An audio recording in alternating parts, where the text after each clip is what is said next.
Welcome to Rainier Avenue Radio's live coverage, special programming. We are live at Renton Memorial Stadium, the site of the annual community barbecue hosted by Doug Baldwin in partnership with United Way. And you are hearing in the background Gordon McHenry, the president and CEO of United Way, welcoming folks here. We'll be here all afternoon until 3 o'clock. There's booths, there's food, there's fun and games and what have you. And we will give you more information as we go on. But right now, it is just a huge crowd here and more people coming, and invite you to come and join us. We will, as I said, be here live. We'll have a number of guests, including the host, Doug Baldwin, former Seahawk player. And I tell you what, I hear Doug Baldwin's name probably more now that he's not with the Seahawks, with all the things that he is doing in the community. He's partnered with United Way. He's actually United Way's campaign chair, and in partnership with United Way.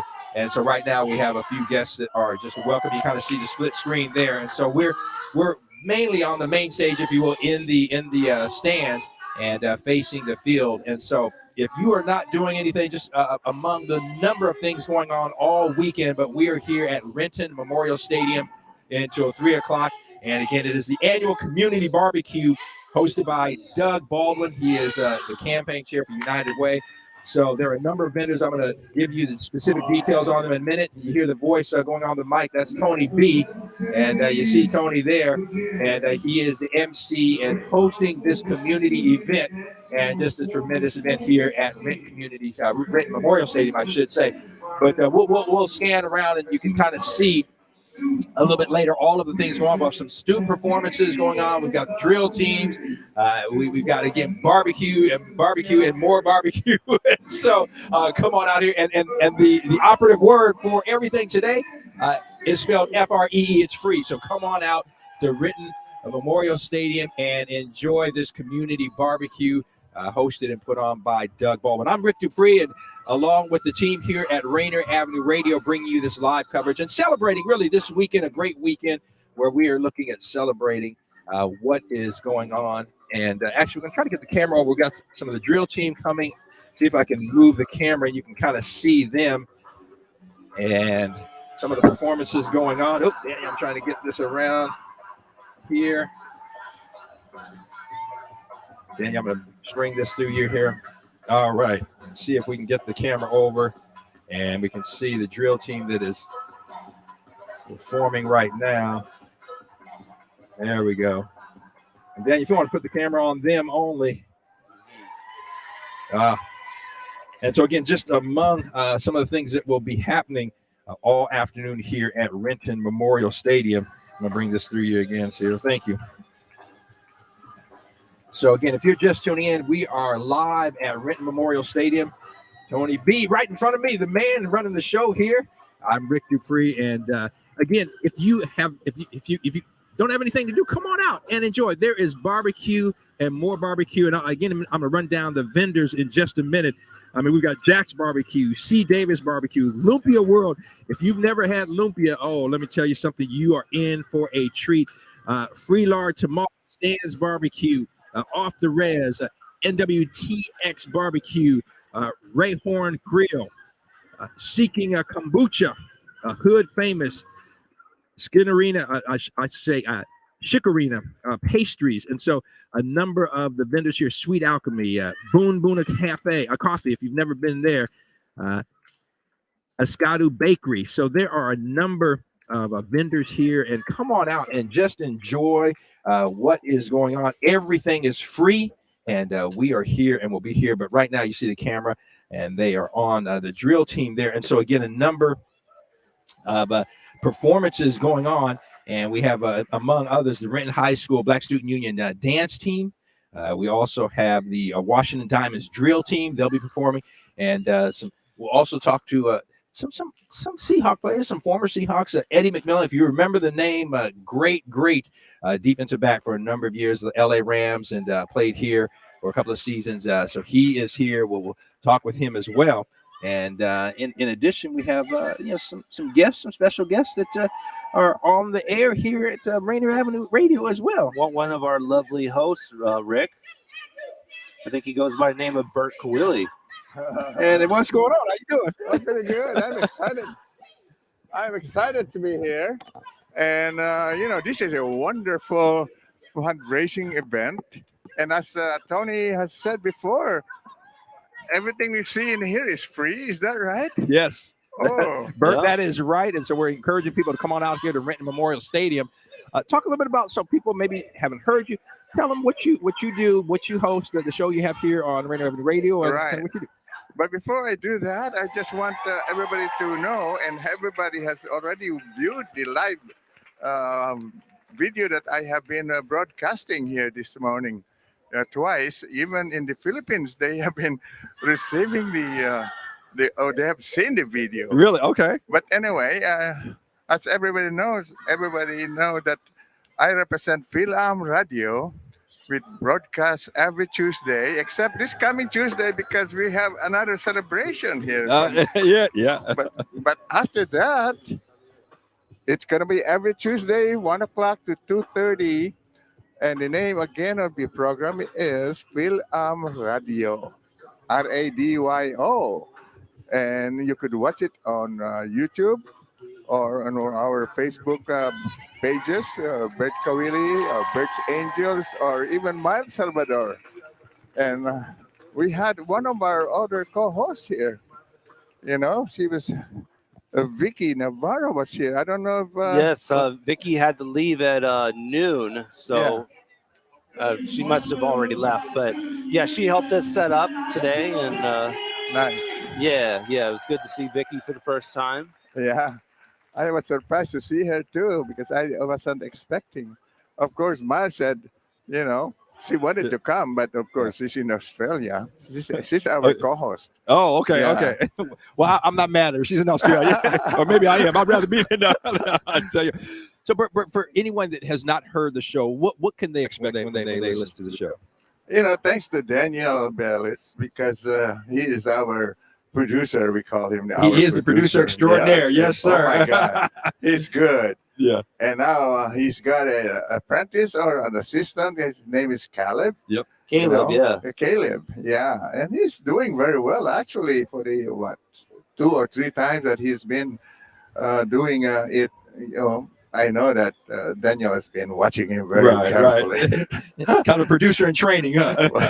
Yeah, but he's good. Yeah. Anyway, in our show, we normally invite guests, mostly, I would say, entertainers, mostly singers and performers who come from all over the country. We had one from England, from mostly in the Philippines, in Australia, because Miles, of course, is the one who's recruiting all of these wonderful performers. Mhm. But yes, she has also recruited many of the long-time, well-known singers, who live in Las Vegas, who live in San Francisco or in California. In fact, after next week, next Tuesday, will be a singer from Las Vegas area. So we're gonna be having fun, just listening and watching and singing live on the show. We play all of their records, so it's just like attending a concert. Yeah. Basically. And kind of celebrating, the culture and what have you. It's so important, and that's one of the beautiful things about Rainier Avenue Radio and the community radio, and not like a typical radio station where you're focused on one genre of music or something like that, and really representing the community. And so, appreciate what you're doing. And Bert, I was taking a look at the vendors here, and I want, for people that may not know, and I know this growing up because I grew up in a very very multicultural environment. Went to Ace and Mercer, but I'm looking on here, and one of the vendors is Lumpia World. Okay, so tell folks don't know about lumpia. Okay, that is a Filipino cuisine. I tell you, even if you have not tasted lumpia, it's about time you do, because there is either meat or veggies. Yeah. And so you have veggie lumpia or meat, which can be pork or beef lumpia, and it's really good. That is one of the delicacies that we have. Yeah. And I tell you, everybody loves lumpia. Oh, everybody, come on, Bert. I'm telling you, yes, indeed. Yeah, I saw that. I said, okay, I'm gonna have to make my way around. We got to get somebody to come in and fill in for me for a little while, so I can go get some of the, check out some of the food out here. But do you know where it is located? This No, lumpia world right now here, so we could let people know. Yeah, well, I think most of the vendors are in the. I guess that is the west. The west side of the stadium, kind of back behind the end zone there, and a lot of the vendors there, food vendors. There are some all around, but I think a lot over on the west side. So they are somewhere here. We'll find them. We will find them. Oh, definitely. We had to give them a little taste there, right there. Yeah. Oh, there you go.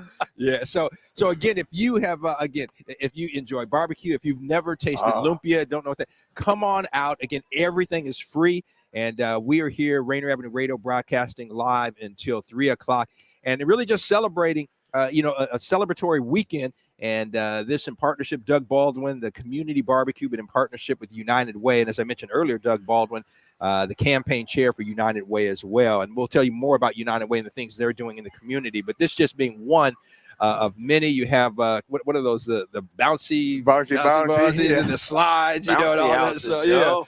So so all kinds. Yeah, we'll get some. We'll get the camera on that so you can kind of see the things that are going on. So again, if you're sitting at home and not doing anything, Bert, they need to come out and have some fun. Exactly. That's what I'm gonna say, because right now, looking at the people, the crowd right now, look, that Doug Baldwin, he is so, I would say, down to earth. Yeah.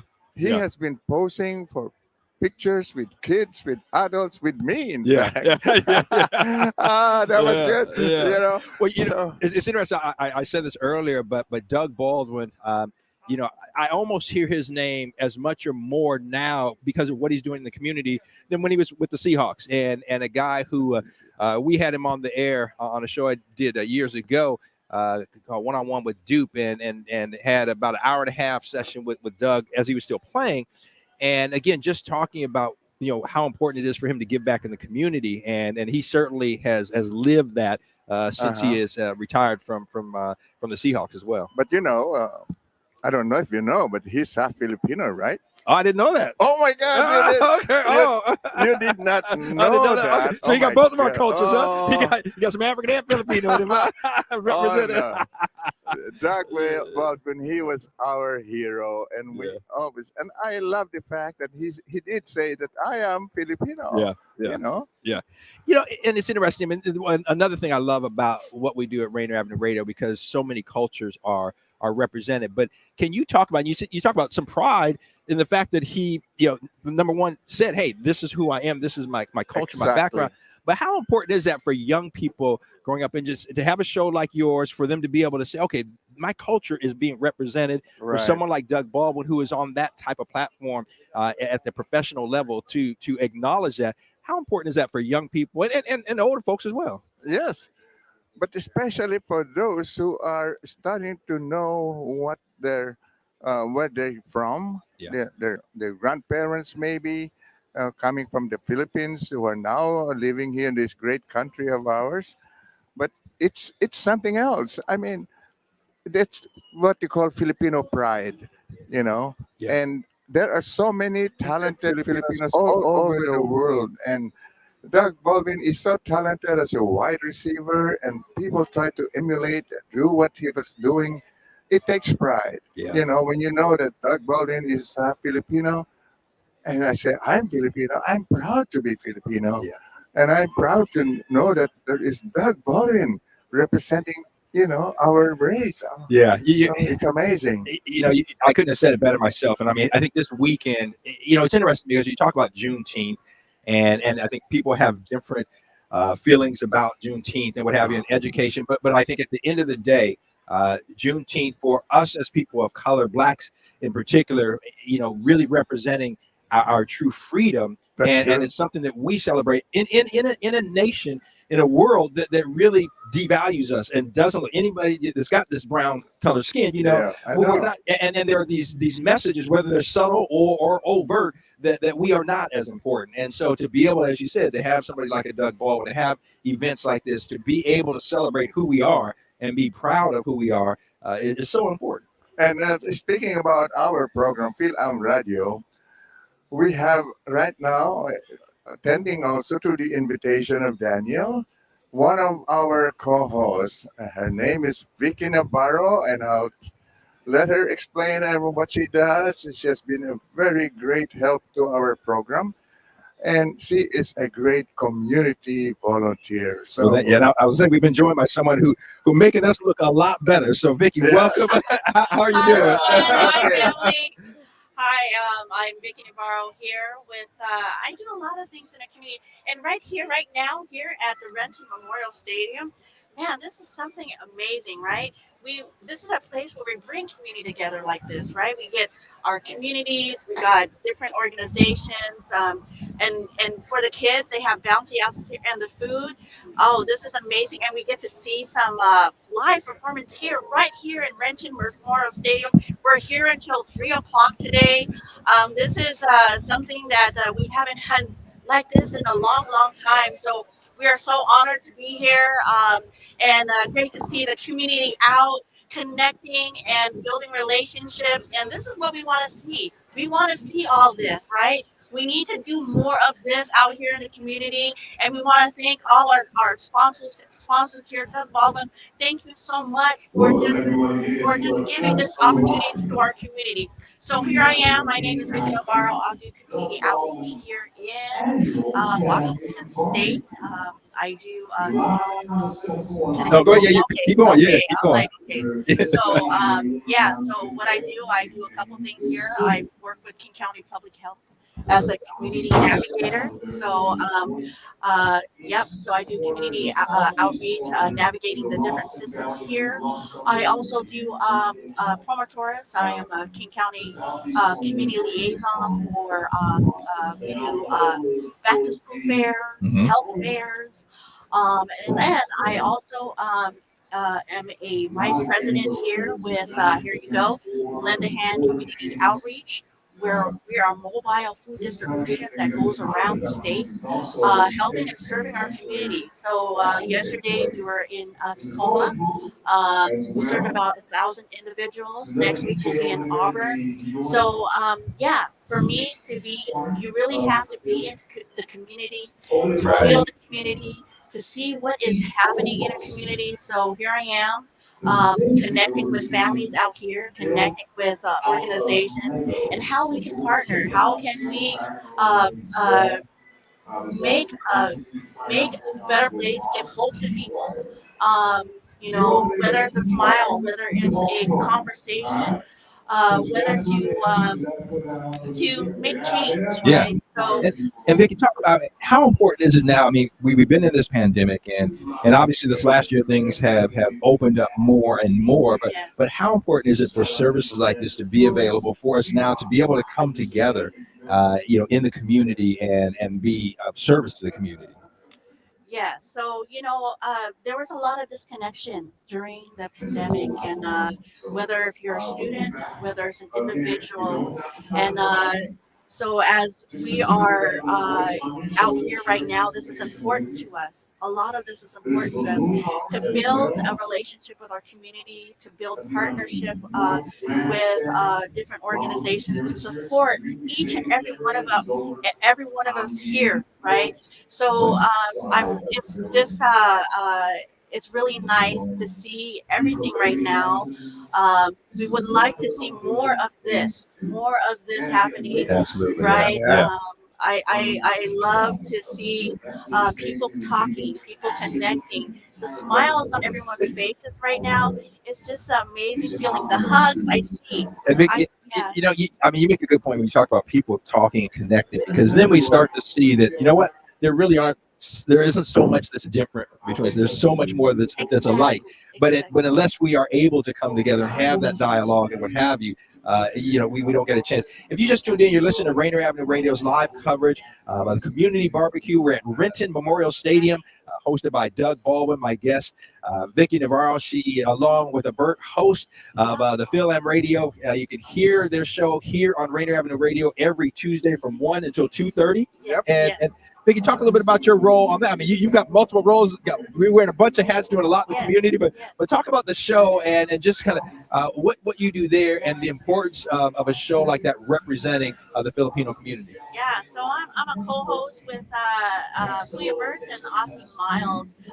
We talk about talk about our community, our Filipino community. We interview the artists who are out in not just here in Washington State, but we have artists that are come from Australia, yes, all over the world, and it's amazing how we learn about how they got to their spotlight right now, right? And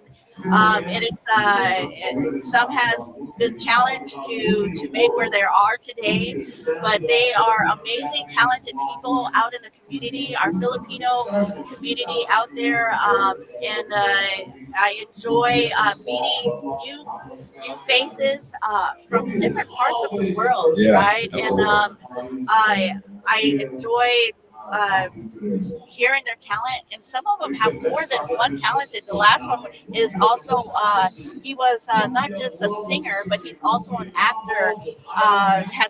And he's based in Australia. So it's nice how we're learning about different community out there from different parts of the world, and then we're also meeting people here in Washington State who are artists and talented people, some Filipino art. And I also do community outreach with the Filipino organizations here in Washington State. But if you're open to connect with us and we want to hear about what you do also in the community, come connect with us here on Film Out Radio and watch us live every Tuesday from 1 to 2:30. That's next Tuesday. Oh yeah. So no show this Tuesday, but follow the following week.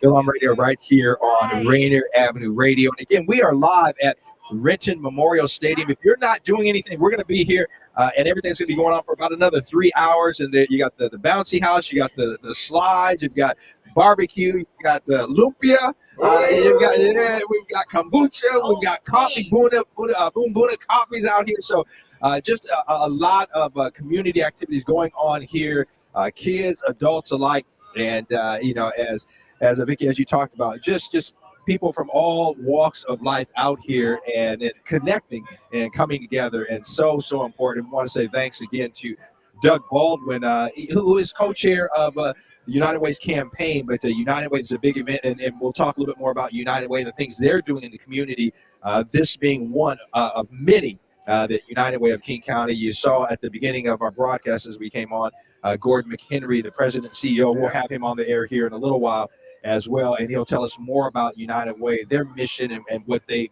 aim to do here in the greater King County community, not just Seattle, not just Renton. And so again, come out and join us, and we're going to be bringing this broadcast to you until 3 o'clock. Activities going on until 3, and guess what? Everything is free. Exactly. And, so come on out. Well, I'm not so sure. The barbecue is not free, is it?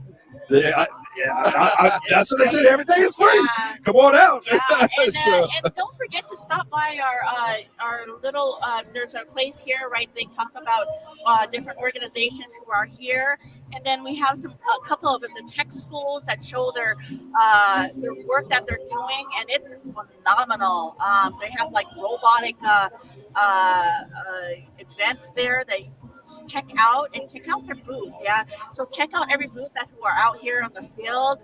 There's so many things that this place right here has so many things to offer to our community. Yeah. So it's so exciting once you come in. It's a warm feeling to see all the community together. It's so warming to see all these sponsors and organizations that made this all happen today. So hope to come see you guys here at 3 o'clock till 3 o'clock here in Renton Memorial Stadium. And we need to do a little quick fact check on that. The barbecue, as Bert said, is not free. Oh, the barbecue is not free. Forgive me. Okay. Trust me, food. I'm sure the people listening are like, "Is the food free?" It is $10. Okay. However, there is a big however on this. There are a lot of people people who donated money in advance of the event. So if you show up and you cannot afford the $10, they will feed you for free. Thank you, Daniel Bellis, for that clarification. Also want to let people know that the city of Renton and the Renton-King County Alliance for Justice, they want to invite everyone that's out here to stick around after the barbecue for the Juneteenth celebration, Still We Rise. That'll be located at the Renton Black Lives Matter mural, less than a mile away from the stadium at 302 Lake Street. Right. So again, a lot of activities going on today and this weekend in celebration and recognition of Juneteenth. And again, we'll talk a little bit about Juneteenth a little bit later. But as I said earlier, when I think about it as an African American man, as a black man in America, I honestly have mixed feelings because, one thing that comes to mind when you talk about Juneteenth and the celebration in 1865 is like, well, why did it take 2 years for those enslaved people to find out about it? And so it's almost a black eye on America. But for black Americans, it is a celebratory event, that the fact that, hey, our freedom came, and obviously something we are still fighting for today. We have had that problems before in the Philippines.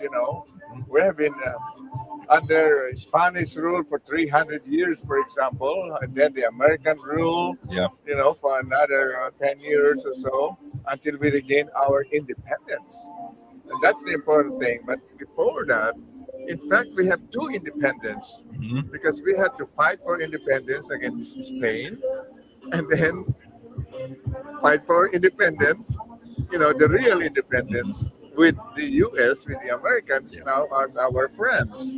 Yeah. So, and I mean, real good point, Bert. And the fact that even today, for those of us that have brown skin, again, I mentioned it earlier, every day there, whether the messages are subtle or not so subtle, that we aren't valued. And so how important is it for a show like yours, for an event like this, for us as people of color to come together, to celebrate one another, celebrate what we do? And I think there's a scripture in the Bible talks about, the salt of the earth. Well, certainly the people of color, we are the salt, and we bring a certain flavor, a certain swag, however you want to describe it, that everybody wants to emulate and everybody wants to be like. And so, I'm proud to be who I am. And my father, born in 1920 in Montgomery, Alabama, and I can only imagine some of the things that he went through. He passed away several years ago, but what he experienced as a young black man, being called boy, being called the N-word, being and not valued and what have you. So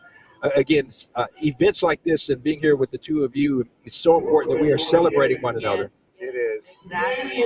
This is what brings a stronger community, is that we build each other up and we connect with each other, and it's great because it does take a whole community to build something like this. Yeah, and I think it really highlights that there is so much more about us that is alike than that is not. But unfortunately, those that don't want people to come together, kind of focus on those things that aren't alike. And again, there's so much more about us that is alike. And I mean, I think at the end of the day, we all want to have family. We all want to be loved. We all want to have a sense of pride and respect, and that cuts across all cultures. I'm amazed, and I really like what the black people have been doing, for example. But for me, it's not just the black that we have to be concerned about. It's everything. Yes. All lives matter. To me, all lives matter. Right. So, and I respect that. Yeah, no, absolutely. And I think it's interesting because I think people sometimes get mixed up when we talk about Black Lives Matter. We're saying that no other lives matter. Yeah. But certainly for black and brown that again, like you're talking about, are not valued. We have to. And now we're seeing this is the I believe it is the Renton High School. No, check it out. It is the. Let me go back. We're looking at my sheet here. We've got a number of different groups, and this is the drill team performing. This is, forgive me, I'm going through my notes here to make sure, the Washington Diamonds drill team. And so I believe we got the camera on them. And we're going to shut up and let you hear them for a minute. Again, the Washington Diamonds drill team and a Drumline out of Federal Way.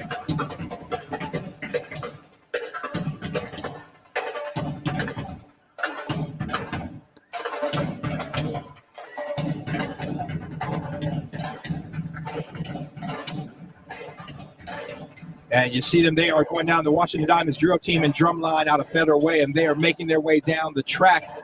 If it were set up for track, they're on the back stretch here, the home stretch, and they are performing right in front of the main bandstand area, and we are kind of set up just to the left of that. But you can see these young brothers, 4 of them. And they got more over there. Yep.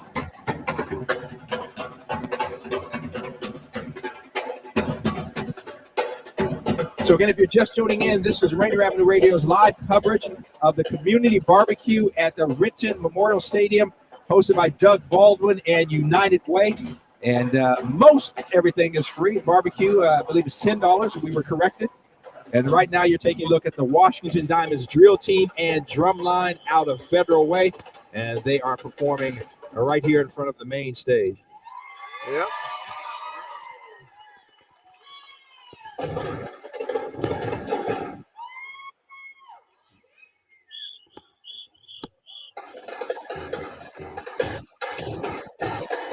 All right. Here comes the lovely ladies. Yes. It's all part of the drill team, I would think, right? Yeah. Yes. Yep. So again, if you're just tuning in, you're listening to live coverage of the community barbecue hosted by former Seahawks player Doug Baldwin and United Way. We're live at Renton Memorial Stadium, and that is the Washington Diamonds drill team and Drumline from Federal Way, and they are entertaining the crowd as we speak. I love the color uniform. Yeah. It's for the Seahawks colors, huh? I guess, yeah. Look at that. And they get a very small performer. Right. They got a couple there. And they're out there doing their thing on the track. You know, this is a lovely stadium, actually. You know.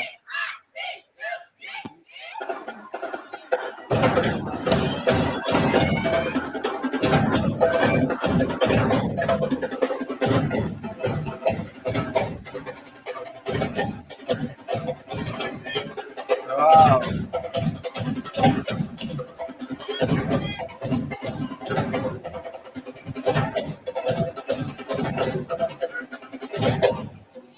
All right. And everybody loved their performance. Oh, yeah. I love the Wetness little dancers. The little majorettes, huh? I tell you, they know the choreography. They get it done. They're on point. They are on point. So again, you see it on the screen there. That is the Washington Diamonds drill team and Drumline, and they are performing here all the way from Federal Way. We're live at Renton Memorial Stadium. Our live coverage of the community barbecue hosted by Doug Baldwin and the United Way of King County.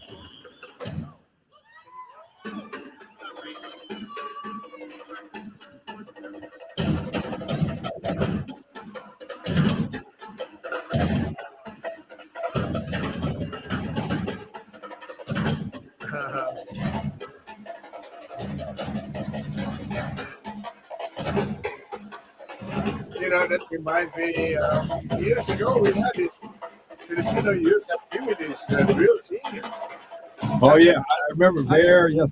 I don't know if they're still active, though. I think so. You see them a lot of times like Torchlight Parade and what have you, very active in the community. Yes. Except that the 2 years, that's kind of, you know.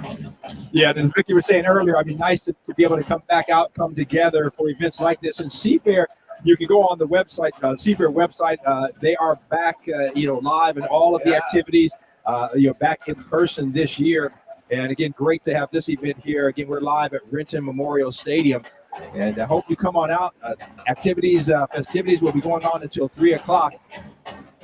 And you know that in a few minutes there, I will be trying to test how good the barbecue is. Well, I'm gonna have to encourage you to get some and bring it back because I'm stuck here on the mic.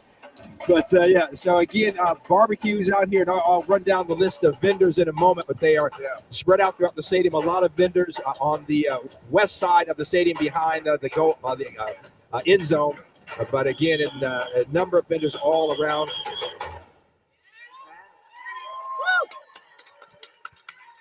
But as Tony said, except maybe for the food, everything else Everything is free, yeah. Especially with the kids. Right. Having all those, what do you call it? Bouncy houses. Yeah. Yeah, the little slides and everything. Games right in the middle center. So number of activities going on here for young people. So if you're home and doing nothing, and I tell you what, the rain, Doug Baldwin swore off the rain at the start of the event, and so far it has listened to him. So it's dry out here. Come on out and just enjoy this community activity, the community barbecue. We're live at Renton Memorial Stadium. Yep, it's not gonna rain today. Or at least not until we're finished out here. Huh? So we'll hold the rain off. And I'm going to start demanding that we get some sunshine at some point. Yep. So, Rick, you mentioned Juneteenth. Rainier Avenue Radio will be doing a Juneteenth broadcast tomorrow. Rainier Beach Community Center Plaza, 11 a.m. to 3 p.m. It's their 26th annual, actually, Juneteenth and Community Health Fair. And then also Father's Day. And Father's Day, yeah, for those of us that are fathers. And Dan, you sit at the Rainier Beach Community Center, and that's, I believe, on the south side of the Rainier Beach Community Center. Is that correct? I believe so. It's on Henderson. Open area there. So, just off Henderson. So that's tomorrow. And as the Washington Diamonds drill team and Drumline march off and entertaining this crowd. So a lot going on, not only today, but all weekend. I mentioned earlier Festival Sajada. That's going on at the Seattle Center, and they'll have activities going on through today, tomorrow, and Monday. And so make sure to get out there. That's at the Seattle Center. And we'll talk more about that in a little while here. But right now, we're live at Renton Memorial Stadium. And on speaking of, continuing the week, Tuesday, Make Music Day right here on Rainier Avenue Radio. That will preempt Phil Am Radio, unfortunately, but there will be music all day long from Pier 62, the Columbia City Theater, and a couple other spots throughout Seattle. It's an annual celebration of music every June 21st.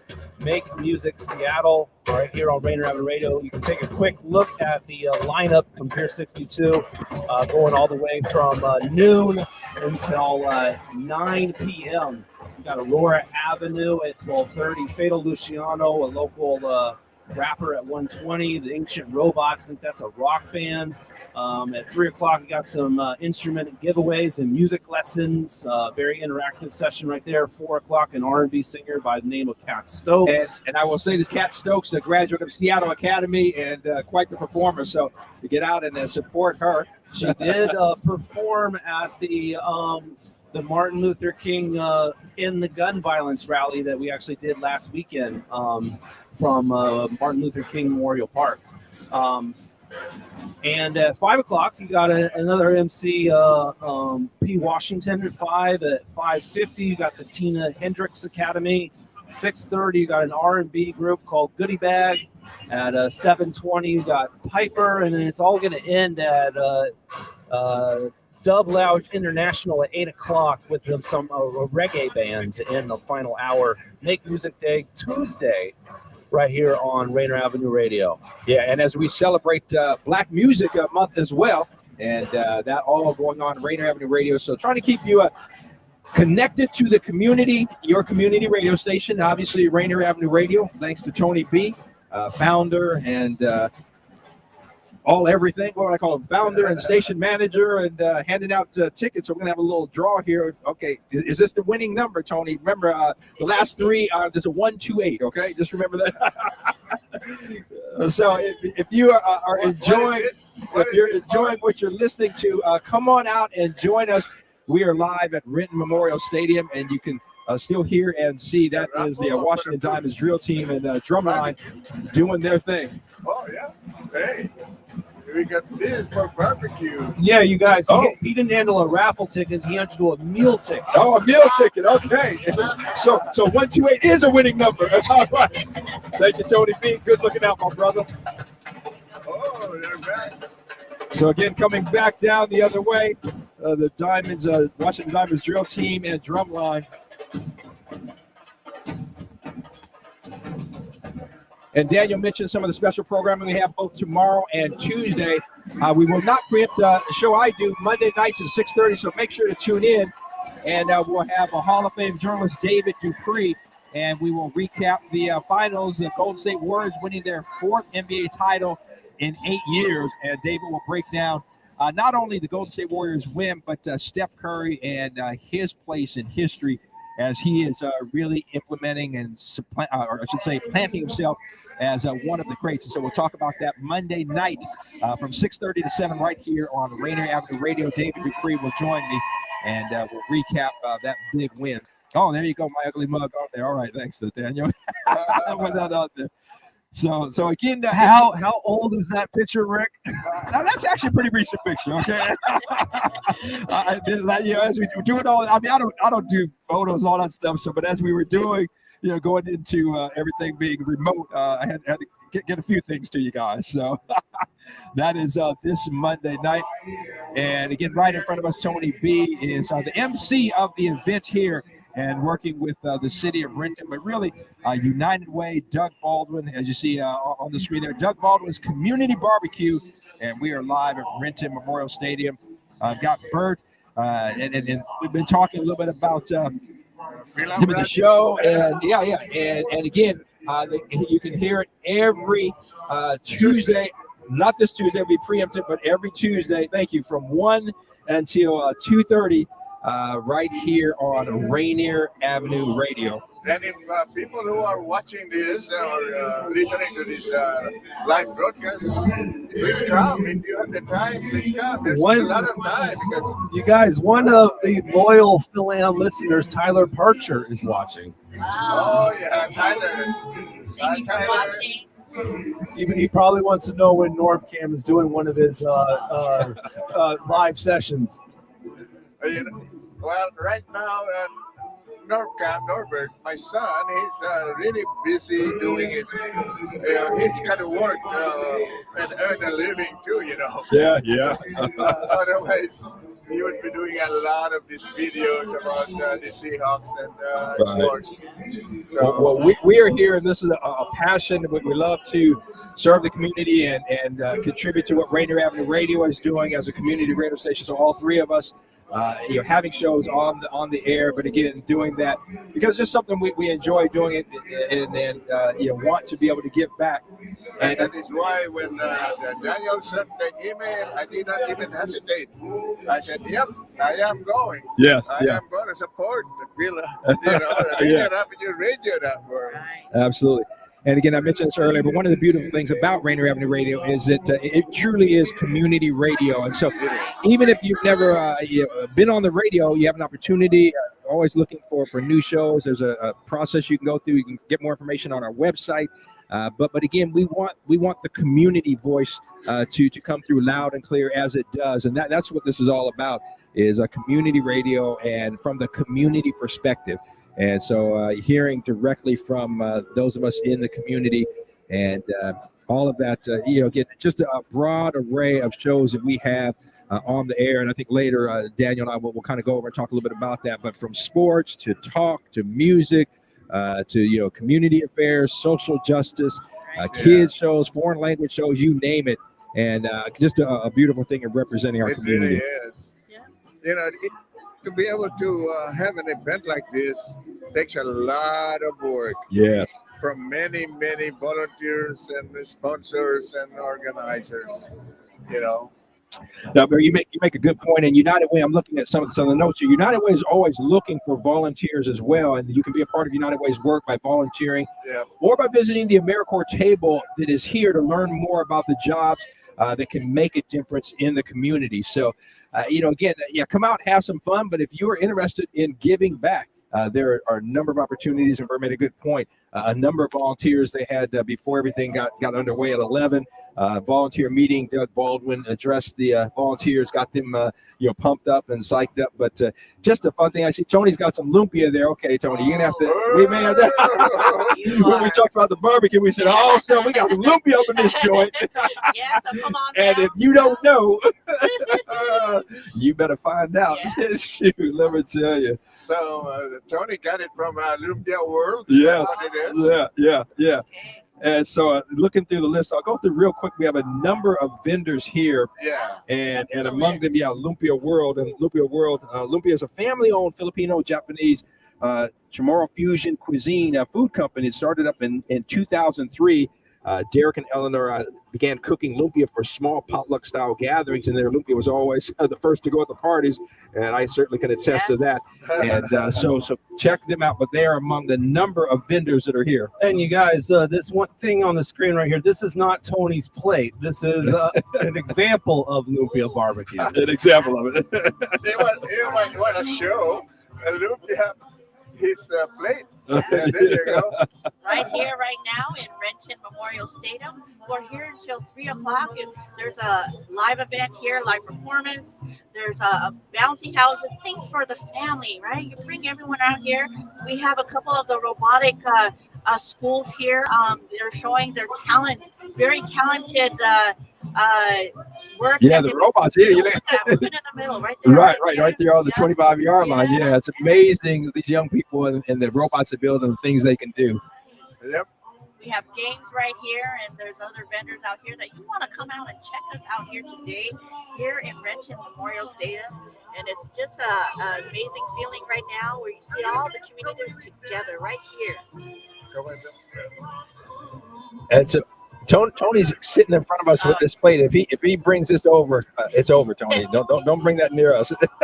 We're not going to show it on camera. We're going to eat it. And so again, make sure, come on out and join us. We're going to be out here for another couple of hours.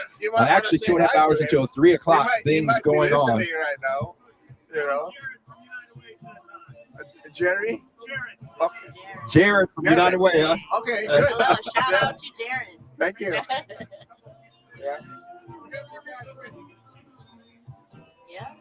Yeah. So you hear the music in the background. Again, just so much going on here, and the crowd starting to fill in. More and more folks showing up. Look at that, sunshine. Yeah, a little sunshine trying to peek through, huh? Trying to peek through. So again, let me run down the list of vendors just so you know. So a couple of things. So there more than 2,400 people have RSVP'd for the event today, and 17 food vendors on site, more than 40 different activities of things to do. But you've got Jack's Barbecue, Jack's dream to bring authentic Central Texas barbecue to Seattle. That came to life in 2014. We got C. Davis Barbecue. It all started for C. Davis back in 2011. And that is represented. We mentioned Lumpia World. They are here. We've got Freelard Tamales. We got Stan's Barbecue. Off the Res. Umami Kushi is an authentic Japanese street food business that's owned by Chef Harold Fields. And they are here. NWTX Barbecue. And they'll be serving chopped beef and sliced brisket. So if you're into that, pulled pork as well, chicken, turkey, coleslaw, it's all here. Wow, there's a lot of choices. Yeah, there are. Your Rayhoon Grill. Rayhoon Catering specializes in Mediterranean and halal Persian food. So come check them out. They've been in business. The team has over 10 years experience of creating their wonderful food that is being served today. Wow. Come on down right here. Seeking Kombucha. Oh, and I think Daniel's giving us a shot of Tony's plate there. So, You see Rick, it? I know you were asking. You wanted to see Tony's plate. They're on the screen. So there we go. That is what Tony is grubbing on right now. So Tony's the MC. He's got breaks. We sitting here doing the show. We don't have any breaks. So what's it? Got a couple of guests. Okay. So are the two of you here for the duration? So the three of us, are you all out of here? And apparently we had a Dennis Weaver sighting just earlier. I don't know what has happened to our organ. Oh, there he is. Yeah, he's over there. All right. So you can bring. Of course, he's grubbing. Yeah. So when they're done grubbing, they'll come on. I'm gonna go grub. Among the other vendors that we have here, Seeking Kombucha. So it's a woman-owned, minority-owned, LGBT-owned small business. Jeanette always struggled with stomach problems until she stumbled upon kombucha, and she realized the importance of gut health. And so come check that out. Hood Famous is a bakery cafe by day and a cocktail bar by night located in historic Publix building in Seattle's Chinatown, the International District. They are represented here today. Chicorina Pastries. Hannah Johannes founded Shikarina Pastries in 2020, and she thanks the Pastry Project, which is a program dedicated to providing pastry education to those experiencing barriers to the pastry industry. And so they are represented here. More. Yeah, more. Sweet Alchemy. Lois Coase opened up Sweet Alchemy back in 2016 when she decided to use her UW Arts degree and her Penn State food science course to pursue her dream of creating the best ice cream in the Pacific Northwest. They are represented here. Boom Boona Coffee. My wife is a huge coffee drinker and loves Boom Boona. Founder and CEO Ephraim Fasaha. First, we'll have drip coffee and then cold brew with cream and sugar available. No, come on. And then Ascatu Bakery.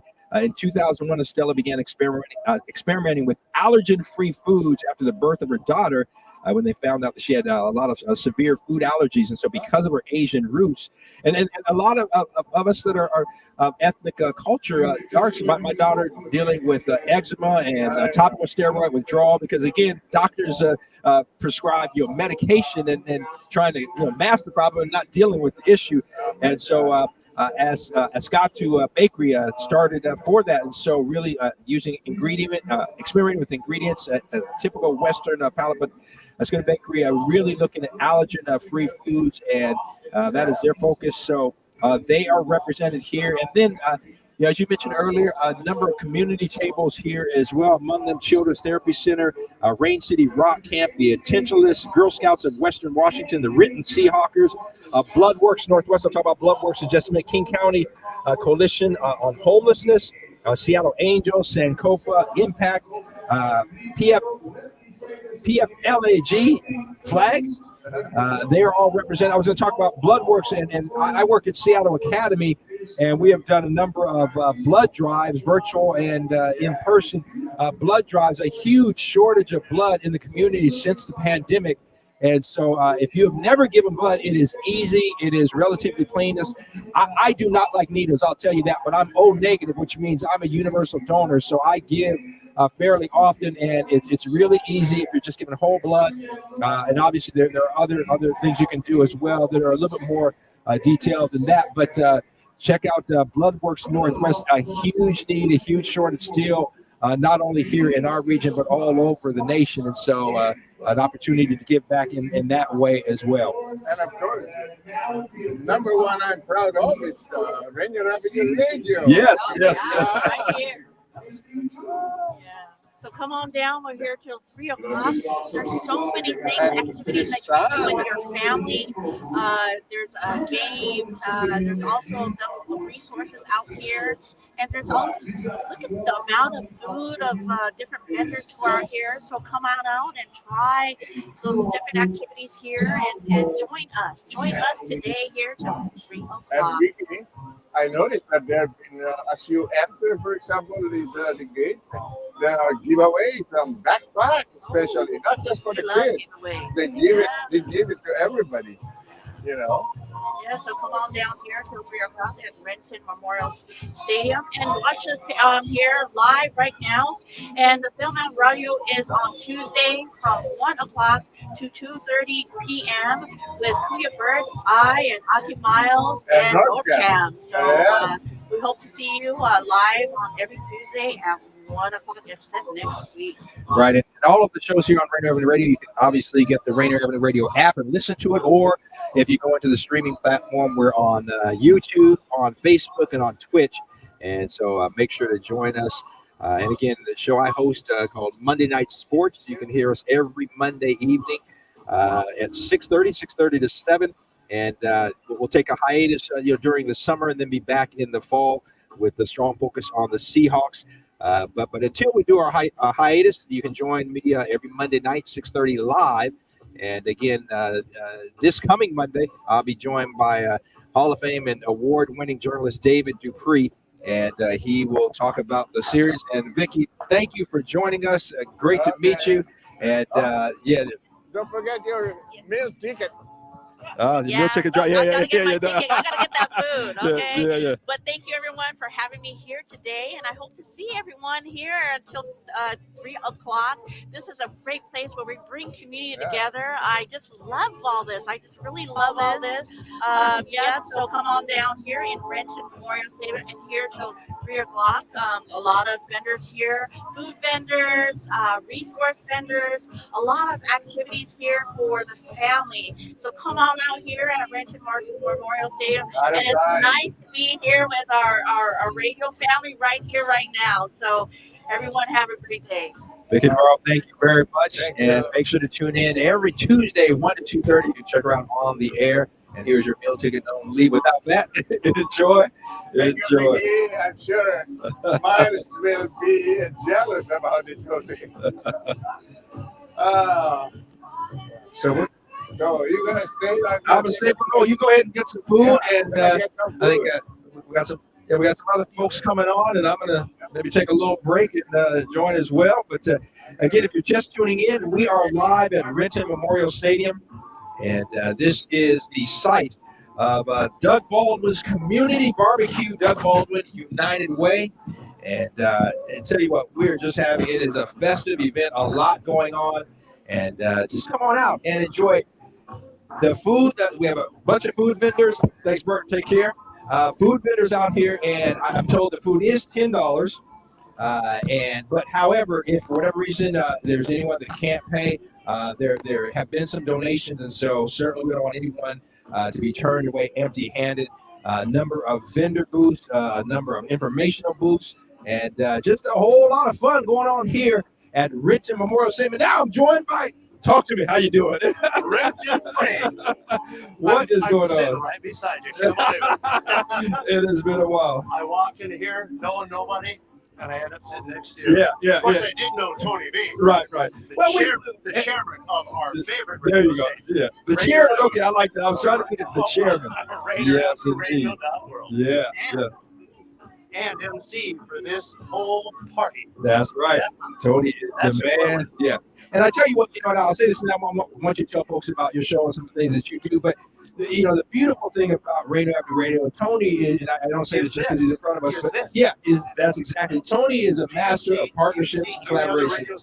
Yeah. Right, exactly. And that's what this is all about. And Doug Baldwin being a guy who is focused on the community, but United Way, really looking at, hey, we want this to be a community event. And I applaud Tony for that focus and something that was really, really intentional as he was starting Rainier Avenue Radio, saying, I want this to be represent the community. It's again kind of like FUBU, for us, by us. It's for the community, by the community, and that's really important. Have you read the feature story about Tony B in today's Seattle Times? Oh no, I have not. It's a feature story all about Tony B, Rainier Avenue Radio.world. Yeah. That is emphasis on community. So check out today's Seattle Times, go online, whatever the case may be. It's a wonderful story. Yeah. Lots of good photographs. Yeah. So let's turn the attention toward. Tell our listeners a little bit, and maybe some of our first-time listeners, about your show, some of the things that you're doing, around healthy eating and different things that you have going on. I host the weekly Change Your Food, Change Your Life show. I'm a good food guide on Rainier Avenue Radio.world. Change Your Food, Change Your Life is a fun, high-energy, good health entertainment company designed to inform, encourage, coach, and inspire you to make 100% organic good food choices that are life-giving, not life-diminishing. Remember, eating good equals feeling good. Yeah. That's the equation for the good life. And we have organic good food stars from the United States, Canada, and Mexico, telling their story, how they thought of their cookie or their tea or their wine or their chips. Wonderful. For the most part, every guest is the entrepreneur, the one who thought of their juice, created a company, women in business. It's wonderful. Yeah. And I always end the show with, there may be someone in the audience who has an entrepreneurial dream of their own. Yeah. Share a tip. Oh, it's wonderful. And because these are real One of them, who just recently, great story, Caitlin Loganfeld. She was a couple years ago at a friend's house, and her friend juiced some organic carrots. And it was an extractor juice. So she saw this mound of fiber. And she said, what do you do with the fiber? She wanted to throw it away. And she drove home and she went, well, that's a lot to throw in. Yeah. So the next day, she started calling Los Angeles juiceries and asked them, what do you do with the juice? This was thrown away. She said, how about you give it to me and I make chips out of it? Wow. Yeah. Yeah. So she's created home pantry upcycled home chips. Really? And my great goodness. promotion. She was recently on Shark Tank. Oh, Shark Tank. Oh, how's she do? Did she get some money? She walks out on Shark Tank, beautiful display, dressed perfectly for the farm girl upcycling. And she made her pitch. She got 3 offers, cash offers. Oh, my goodness. Martin Cuban said, I'll give you $500,000 or 20% off your company. Now, you and I would go, okay. Yeah. She goes, did you make it 15%? Well, and that's knowing the value of what you have and having the confidence. That's so important. And he said, how about if I split the difference 17? She went, you got a deal, Mark. All right. Yeah. Yeah. That's a beautiful story. You know, and it's interesting because, I mean, you see so much now where you have healthy focus or whether it's you're dealing with allergies, whether you're gluten-free, whether it's vegan, whatever the case may be, but I think a better understanding, as you've been talking about, of the diet and the importance of a healthy diet and the food that you're eating. And you can't make people change. Yeah. People will only do what they want to do. So we spend our energy on crossing want with organic good food, want with your own good health. Yeah. And so people on their own volition will make a better choice. A lot of nutritionists make the mistake of trying to jump you from Fritos to wheatgrass. That ain't never going to work. Yeah, good point. Good point. So we're flipping the script to the fun side. So all of the founders and entrepreneurs share the joy, the happiness, organic good food. We'll put a bounce in your step and a smile on your face. That's it. People don't want to be educated; they want to be entertained. Yeah. Okay? My ad guy, brilliant man. His question: byline for all advertising. Why are entertainers the most highly paid among us? You know why? Because they entertain. Yeah. And so that's the concept of the Change Your Food Change. And I should bring all these sparkling guests. We don't tell anybody what to eat or how to eat, what to do. The audience listens in to a couple of happy, well-adjusted people that just happen to be talking about organic good food. So the thought is maybe somebody else go, that sounds maybe pretty good. I'll throw in on that. Right, yeah. A recent guest, Allie Mazowski from New York. She is a 7-time QVC shopping star for her organic coconut hot cocoa mix. I mean, it's smooth as silk. All right, we don't want to interrupt the food talk, but we have a new friend who wants to talk right with us on the air. Well, and so introduce yourself and welcome to Rainier Avenue Radio and our live coverage here at Renton Memorial Stadium. Hi, I'm Gina. I am the Renton Chapter President. So the Renton Seahawkers, the Seahawkers is a booster club to the Seattle Seahawks. We have 44 chapters throughout the world. 44 chapters. 44 chapters Wow. throughout the world. We have France, we have Germany, we have Latin American Seahawkers. So Seahawkers are fans of the Seahawks, granted, but we're also individuals that want to give back and make our communities better. So we're doing that through volunteering, through contributions to charitable organizations. And so I'm very proud to be a member of the Renton chapter. Then I became the president. I'm also the liaison between the booster club and the team. So if a team event, if a chapter wants something from the team, they contact me. I'm the person that gets in touch, makes things happen. So I'm very fortunate. So now you don't recall. Yeah. Thank you. So talk about, move this back a little bit closer here. It's loud here, so there we go. So talk a little bit about how you got, I'm assuming because you're a Seahawk fan, but I mean, how did you get involved and talk about if someone wants to get involved, how would they do that? Right.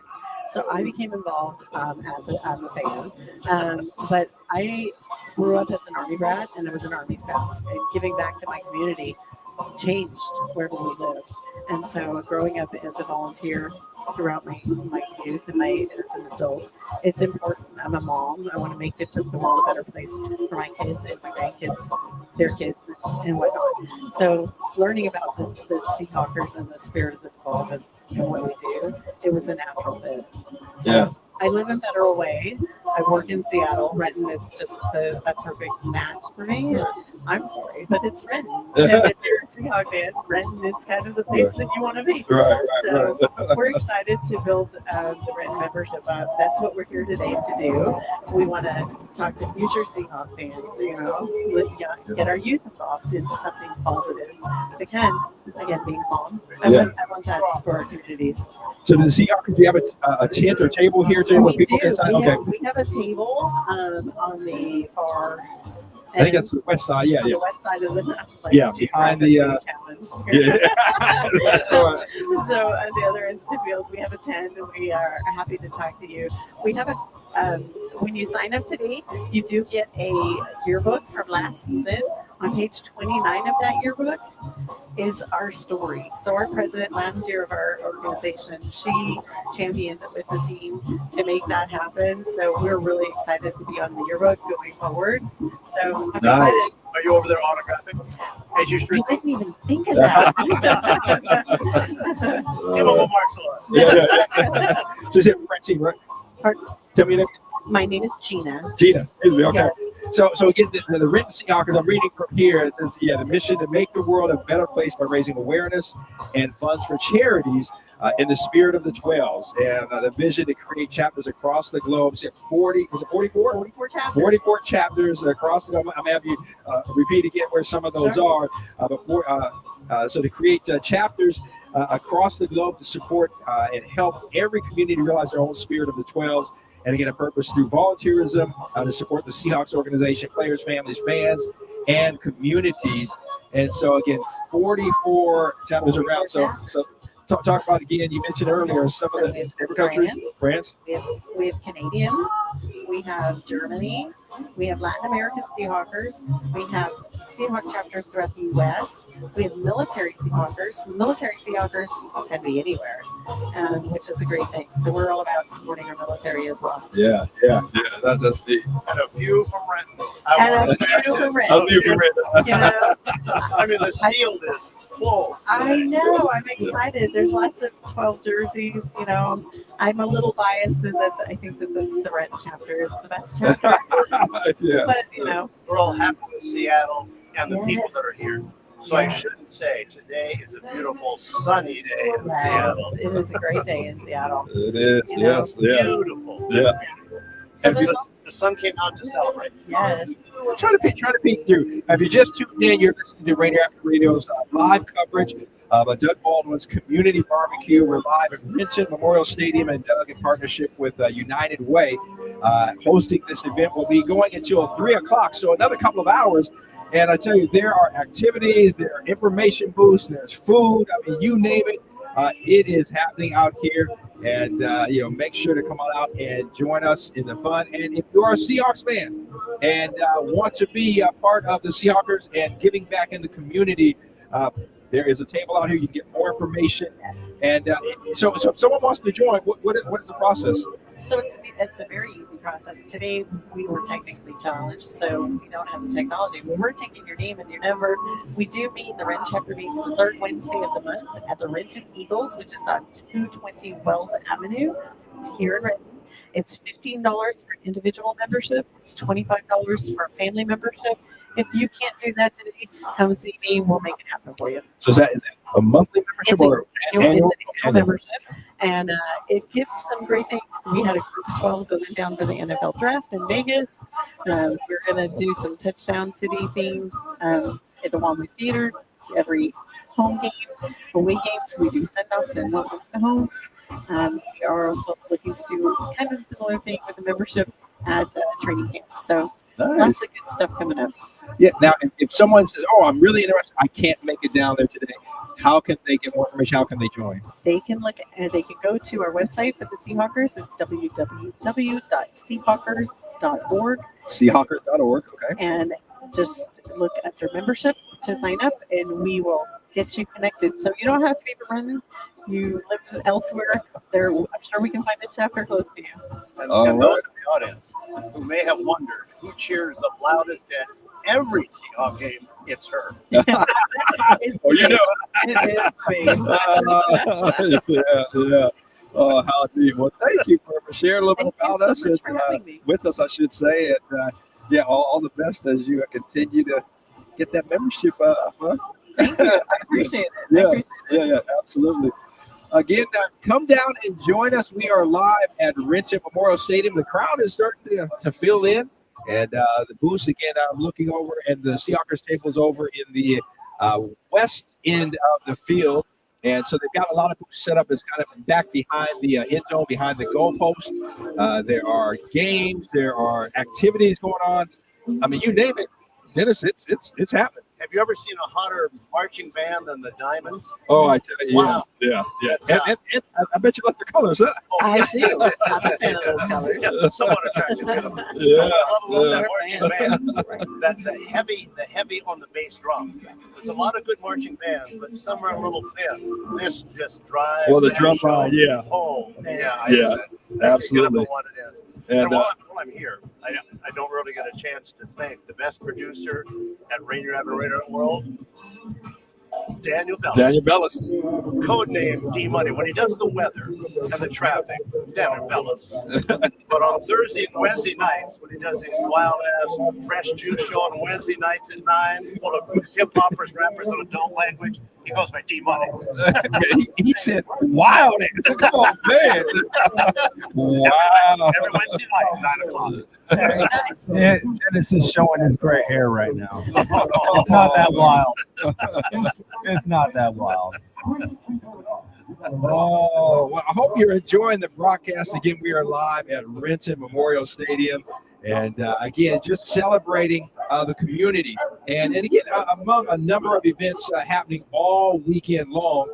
And, we're talking about it earlier, but just bringing the community together, how important, that is and how vital it is for us to come back. And, we've been in the midst of a pandemic. And so for us to be able to come face to face in an environment like this and just celebrate community, celebrate. And Doug Baldwin, I said this earlier, Doug Baldwin's a guy who honestly, I almost hear his name more, in the news for the things he's doing than when he was with the Seahawks. And a man who has truly made a commitment to the community. So Doug Baldwin, the campaign chair for United Way, but in partnership with United Way, having the community barbecue here. There are a number of vendors, I think about 17 or so. I listed them off earlier. If you want barbecue, if you want lumpia, if you want kombucha, if you want coffee, you name it, it's out here. Ice cream, it's all kinds of different vendors. So come on out and check it out. And most everything is free, although the food vendors are not. But I believe, I was told it's about $10 will get you whatever. Yeah, I'll get that explanation one more time. Yes, $10 will get you a plate of barbecue, up to 6 different barbecue vendors. However, there are a lot of people who donated money in advance of this event. So if you cannot afford a $10 plate of barbecue, you will be handled. You will get some free food in that case. There's a smokehouse out here. And when you walk by, you'll want to buy all the ribs they've made. It is just wonderful. Even if you're, it's not smoky. It's the scent, the aroma of the meat. Oh, it's wonderful. Oh, so if you're a vegetarian and don't eat red meat, you're in trouble, huh? You walk by. And I know Dennis here wants to know, what are the organic selections? Life's still in. Oh. And how you know this event works is that all the booths, all the tents, people are in front of. Yeah. Chatting with those people that every group and association in all of these tents are committed to their mission, their vision, what they want to occur in their community or happen or drive or be an activist for. And every single tent, there are people in front. Every single one. It's wonderful to see. Yeah, it really is. Community barbecue right here live at Renton Memorial Stadium. You got a couple hours. If you're sitting at home and not doing anything, kind of bored in front of the TV, well, jump in the car, come on out here. Or if you live close by, jump on the bike and then ride over. There are trails that lead you here to Renton Memorial Stadium. and you can hear the music in the background and just a lot going on. And if you are a Seahawks fan, I'll tell you what, there's some representation here. You can join the Seahawkers and get more information about not only that. Again, I'm looking through the notes here. We have a number of different vendors and groups, here. But give me a little bit more information. Oh, there we go. Got free ice cream coming around. Yeah, let's just name some of them.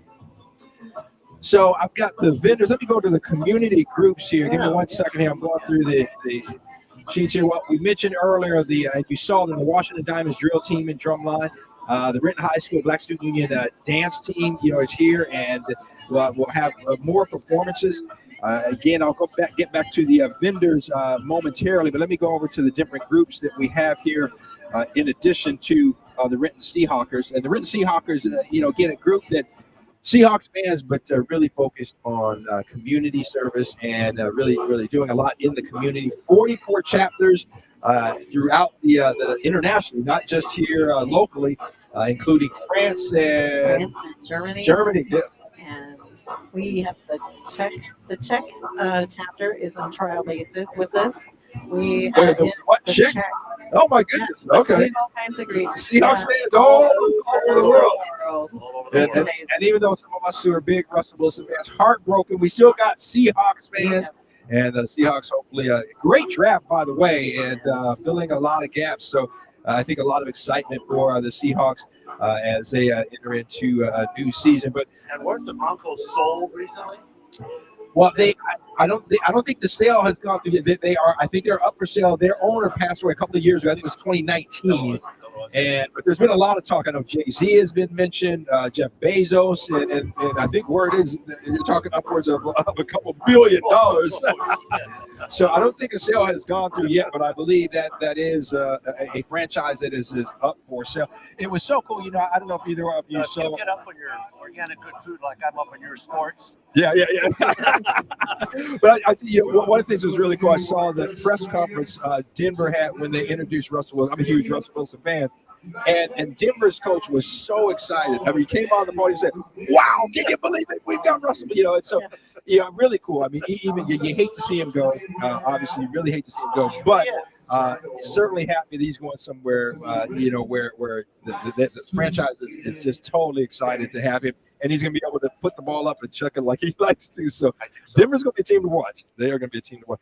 Among the other, back to the vendors. Yeah, real quickly. So some of the community groups I mentioned real quick. So we've got Children's Therapy Center, Rain City Rock Camp, the Intentionalists, Girl Scouts of Western Washington, Bloodworks Northwest. I'll talk more about that momentarily. Seattle King County Coalition on the Homelessness, Seattle Angels, Sankofa Impact.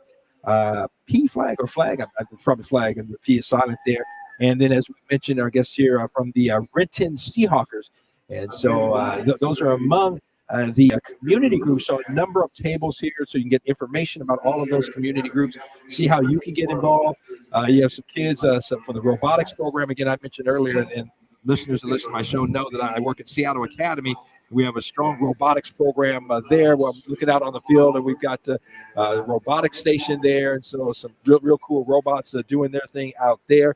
And also, I believe it's about 17 or so vendors, food vendors. So just a lot going on and a true community event.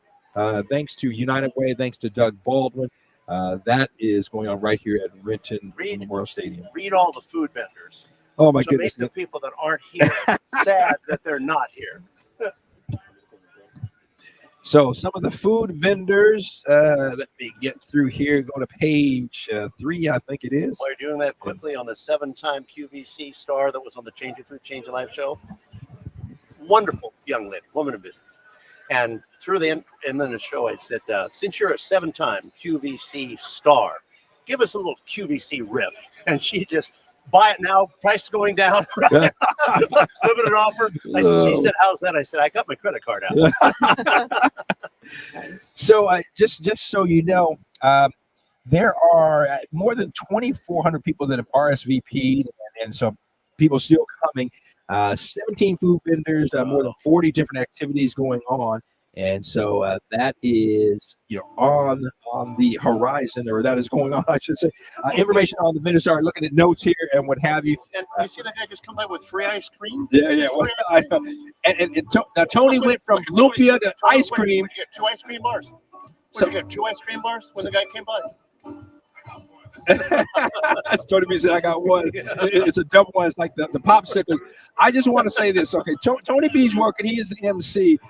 But while I have been on the air here, haven't had a bathroom break or anything, Tony's got the lumpia, got the ice cream.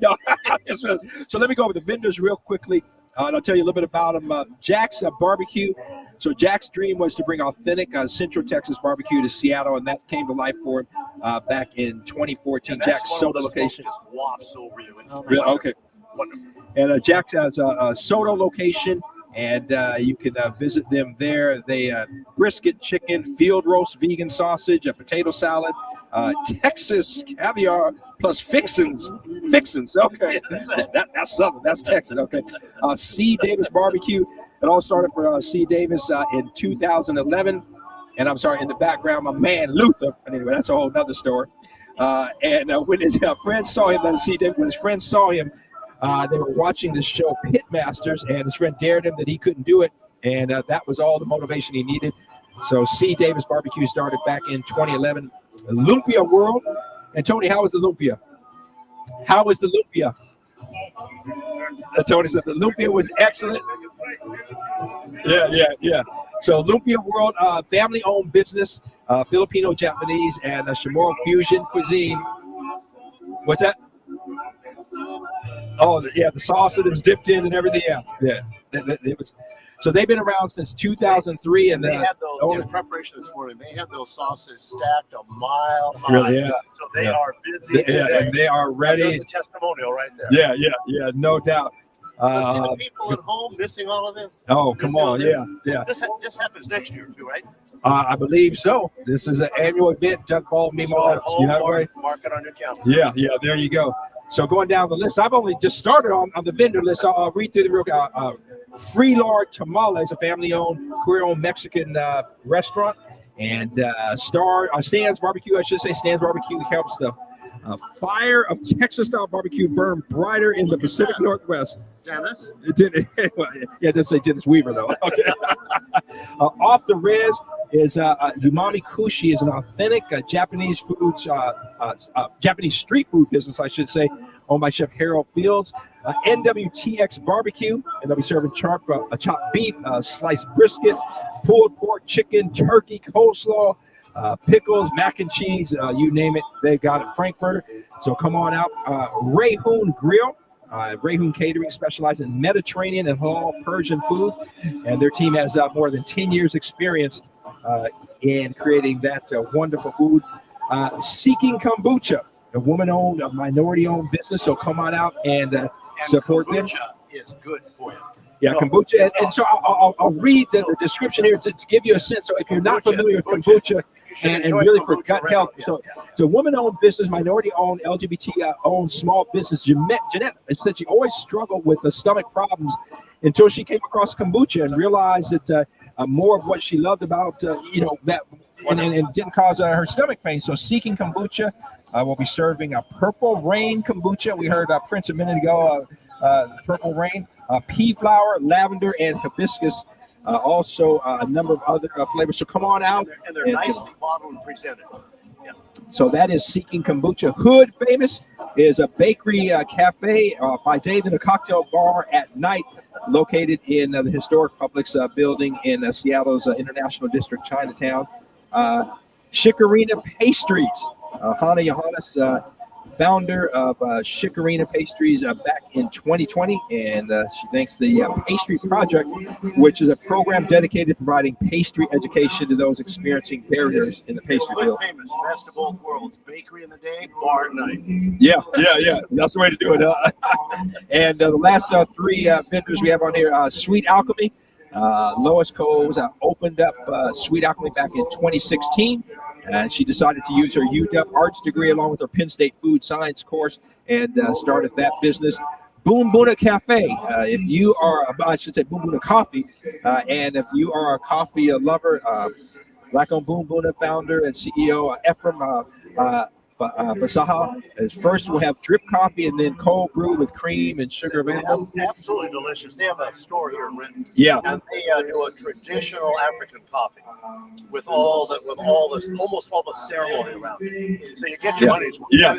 Plus, it's just great coffee. Absolutely. And then Ascuda Bakery started in 2001, and Ascatu, rather. I think I'm pronouncing that right. I hope. And they started in 2001 and Stella began experimenting with allergen-free foods after the birth of her daughter. When they found out her daughter had severe food allergies, and because of her Asian roots, she began experimenting with those ingredients atypical, I should say, to the Western palate. So Ascatu Bakery will be serving wonderfully delicious allergen-free brownies and cookies. So all of that happening. And we've got some other guests coming up as well. And Taylor from Changemakers will be here shortly.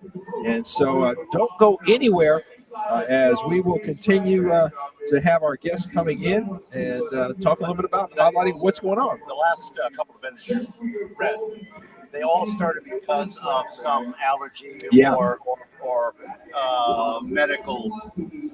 And the next guest coming on the Change Your Life show, Richard Paulwell, is a retired California firefighter and paramedic, and lifting all the heavy equipment up and down the hill broke his body down. Yeah. So he was trying to figure out, how do I recover now that I'm retired and still want to live a pretty good life? So he invented rich nuts. And he knew nuts were nutritious, but when you consume them, nuts are almonds, cashews, are hard to digest. And they would upset his stomach, but they would give him the energy, but it would kind of distract because of the tough digestion. So he sprouted the nuts, and in sprouting the nuts, it opens the nuts' life energy and exposes the vitamin minerals. They're better. It allows bioavailability of the nuts' nutrients. And so then he started experimenting, and now he's working amongst great big firefighters and paramedics, and he's walking in with rich nuts, and he goes, "This is the solution to a good life." And they say, "Get out of here! Give me a hamburger." No, listen a minute, right? So he tried recipes. He grew some sage and rosemary in his own garden and doctored up the nuts. And about the second or third time of his trying to hoist his nuts on these guys, they go, "Can you bring us some more tomorrow?" So it went from offering the sprouted recipe nuts out of a canister. Now it's in the store shelves of Los Angeles' very luxury celebrity favorite Erewhon markets. And as they say, if it's good for you. Yeah. So that's another story starting from scratch. Right. And I want to we'll talk about this more. We got another guest coming. I want to say thank you for the Renton Seahawkers. And again, let our listeners know if they are interested, can't make it out, how can they get involved and become a Seahawker? To become a Seahawker, you can go to www.seahawkers.org. Sign up for membership. The Renton chapter meets the third Tuesday of the month at the Renton Eagles, which is located at 220 Falls Avenue here in Renton. And we would love to have you aboard. Thank you so much. Thank you so much for having me. This has been a blast. It's good to see people out and about and together. Absolutely. Well, thank you very much. Take care. Before you leave, give us a quick Go Hawks. Go Hawks. All right. So again, if you're just tuning in, I'm Rick Dupree. This is Dennis Weaver. We are live at Renton Memorial Stadium, and this is the site of the Doug Baldwin Community Barbecue, and Doug hosting along with United Way and getting all of this done. And we're going to keep the guests coming on and talking about what is going on today. But again, if you are just tuning in, and there are so many activities going on, but get in the car, get on your bike, come on out here to Renton Memorial Stadium and just get a taste of everything that is happening here. Can they hear all this wonderful music in the background? We ought to give credit to my man Tyrone Kenny right there. Yeah, T is on it. T spinning the vinyl, huh? the digital vinyl. Table full of equipment. Yeah. Every song is hand selected for the occasion. Yes. Yeah. So then we have another guest joining us, and I'm going to ask you to introduce yourself and tell us a little bit about. They're bringing guests to me, and I don't know. So introduce yourself. Well, I'm glad to be here. My name is Taylor. I'm with the United Way of King County. I'm in charge of the Emerging Leaders 365 group. So that's a bunch of young professionals. We get together, we go out and volunteer every month, get into the neighborhoods, really try to make a difference. A lot of folks intentionally donate $1 a day to make 365. Yeah. If you can't do that, we come out, we network, we learn about the issues, and try to make an impact here. Okay. So tell you about young people doing this. How did you get involved, and what drew you to the? You said you are at United Way. Yes, you are okay. yes. All right. So talk a little bit about, I mean, obviously doing something you enjoy, that you're passionate about. How did you get involved in this? Oh, yes. I love nonprofits. I love giving back, finding a way to help out the communities. I've been doing nonprofit work for the last 10 years. Believe it or not, probably don't look like it. No. I was saying, what high school you at now? No. What are you, a nonprofit child prodigy? I mean, what? Oh, yeah, just youthful Yeah, energy. well, but you know what they say. So anyway, so again, and so does it, the group that's United Way 360? Do they? Is the purpose going out getting individuals to get involved in giving back in the community, donating, or just kind of all the above? Kind of? Both, all of the above. It's okay. a good way. A lot of folks will say, man, I just want to get involved. I don't know what there is to do. I don't know where to find the volunteer activities. And just by signing up for the Emerging Leaders 365 newsletter, I personally write folks twice a month to tell them what's going on, how to get involved, hear about local issues, local celebrities, come out and meet each other. Okay. Just network. Yeah. So we have it all. Okay. United Way is one of the original helpful community. I would think so. So why don't you remind the audience what United Way is? Because we've been so long, we just kind of think in United Way, we see the sign, but what is the mission of United Way? Yes, United Way's organization is all about helping people. We come together, try to create racially just communities where all families have a home, all students graduate, and families are financially stable. So oftentimes in college, the kids will kind of break off or drop out. Well, we want to get them back, and just finding all those little ways to really make a difference. Yeah. Everybody's seen the sign, but I think they needed to hear that. I'm glad to tell you. Yeah, so United Way, and United Way of King County, one of the larger in terms of budget and what they do in the community for years and years. And it's great to see the young people get activated. Now, tell us a little bit about your background. Where are you from, and how did you get involved in kind of a community serving, if you will? Oh man, I've been all over the place, believe it or not. Born down in Mississippi, grew up in Missouri, did human resource nonprofit there.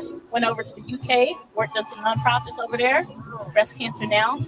Came here in Seattle. I went to the UK and I said, it's too different from Missouri. Okay. Yeah, I can imagine. So that led me to Seattle. And then I was here and I found Crisis Connections for mental health. The food's better. Breakfast, beans for breakfast, UK. No, man, don't like it at all. But yeah, and the nonprofit scene is just my niche. It's all a whole bunch of people who just want to do good. There's no point tearing each other down. We lift each other up in the work, and then we lift up the community. So that's why I love this. Why did you want to do good? Good question. You need a reason to do good? Everyone should want to do good. Well, I mean, that internal, you know what? That internal fire. I think it's been with me just since birth, and I haven't really thought about it. Just humble beginnings, from a very small town in Knox-Pater, Mississippi. And looked around the world. Blocks. Yeah, now look where I've been. I started with Head Start. That's one of the United Way programs. Okay. Parent Child Plus, getting people educated early. Started with Head Start.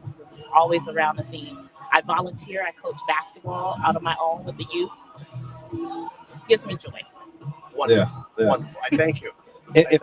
If someone's listening and says, hey, I want to get involved, I know United Way, their website has a lot of volunteer activities that are happening, ways people can get involved. What's the best way for someone listening to say, man, I want to do that. I'm interested.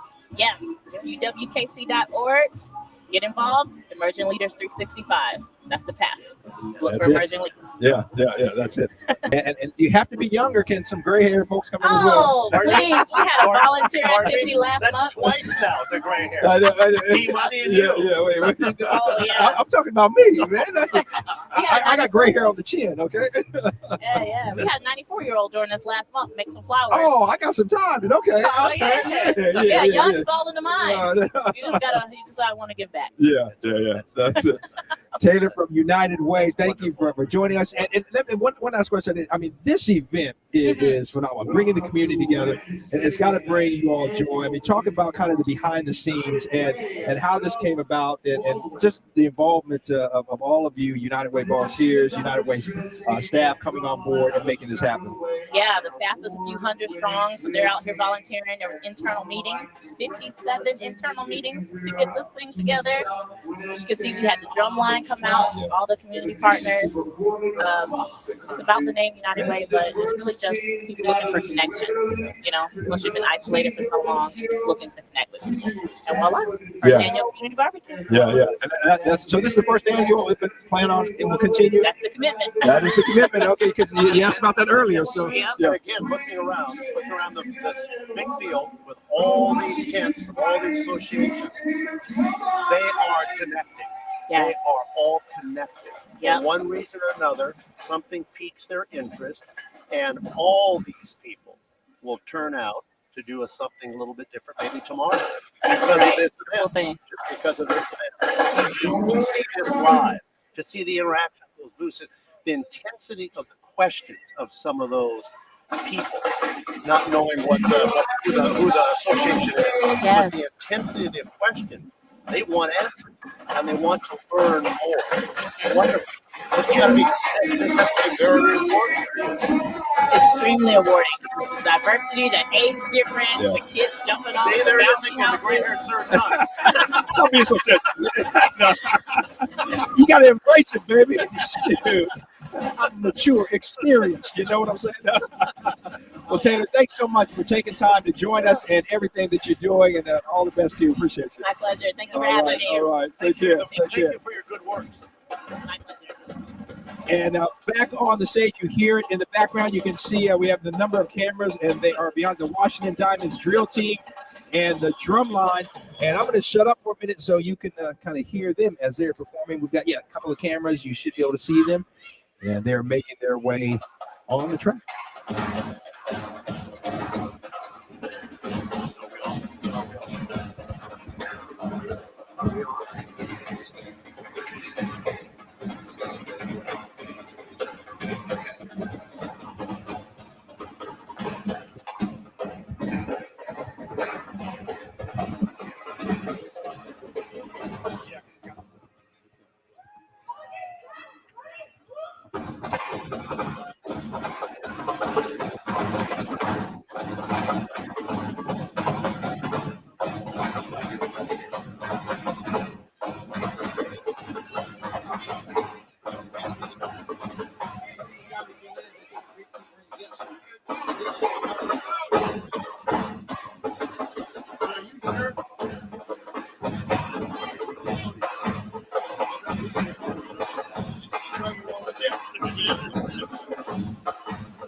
Again, we are live at the Doug Baldwin Community Barbecue at the Renton Memorial Stadium, Doug Baldwin United Way event. And you are looking at and listening to the Washington Diamonds drill team and Drumline all the way from Federal Way doing their thing out here on the track. I recognize the leader of the event. I recognize the leader. About 5 or 6 years ago, they were rehearsing in downtown White Center, and because of the sound and these uniforms, I just found a place to park. And watch them. And they were just as dynamic then as they are now. Yeah. And she remembered me right center 5 or 6 years ago because I just turned off the road because I had to see it. Oh, man, yeah. And obviously, it's worth seeing. Oh, yeah, no doubt. So they're there on the main stage here, right in front of, we're kind of in the main, you want to call it the main stage, main band stage, where we're broadcasting from in the stands. The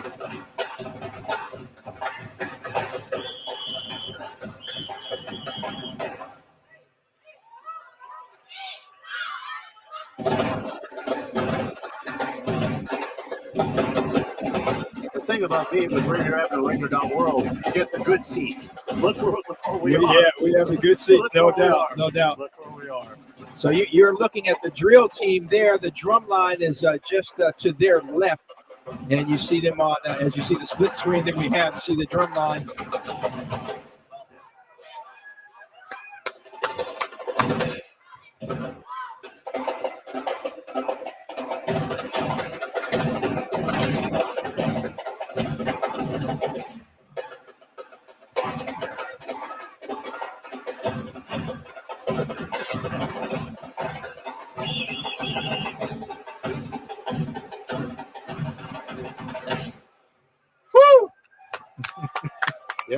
Yeah. So again, if you just tuned in, I'm Rick Dupree. This is Dennis Weaver. We are live at Renton Memorial Stadium. You see on the screen there, if you're on the stream, that we are live at the Renton Memorial Stadium, site of the Doug Baldwin Community Barbecue United Way. Doug Baldwin serving as United Way's campaign chair this year, and they have partnered to bring this first annual. It is expected to be an annual event, first annual community barbecue. And I'm going to try to stop talking over the drum line so I don't lose my voice.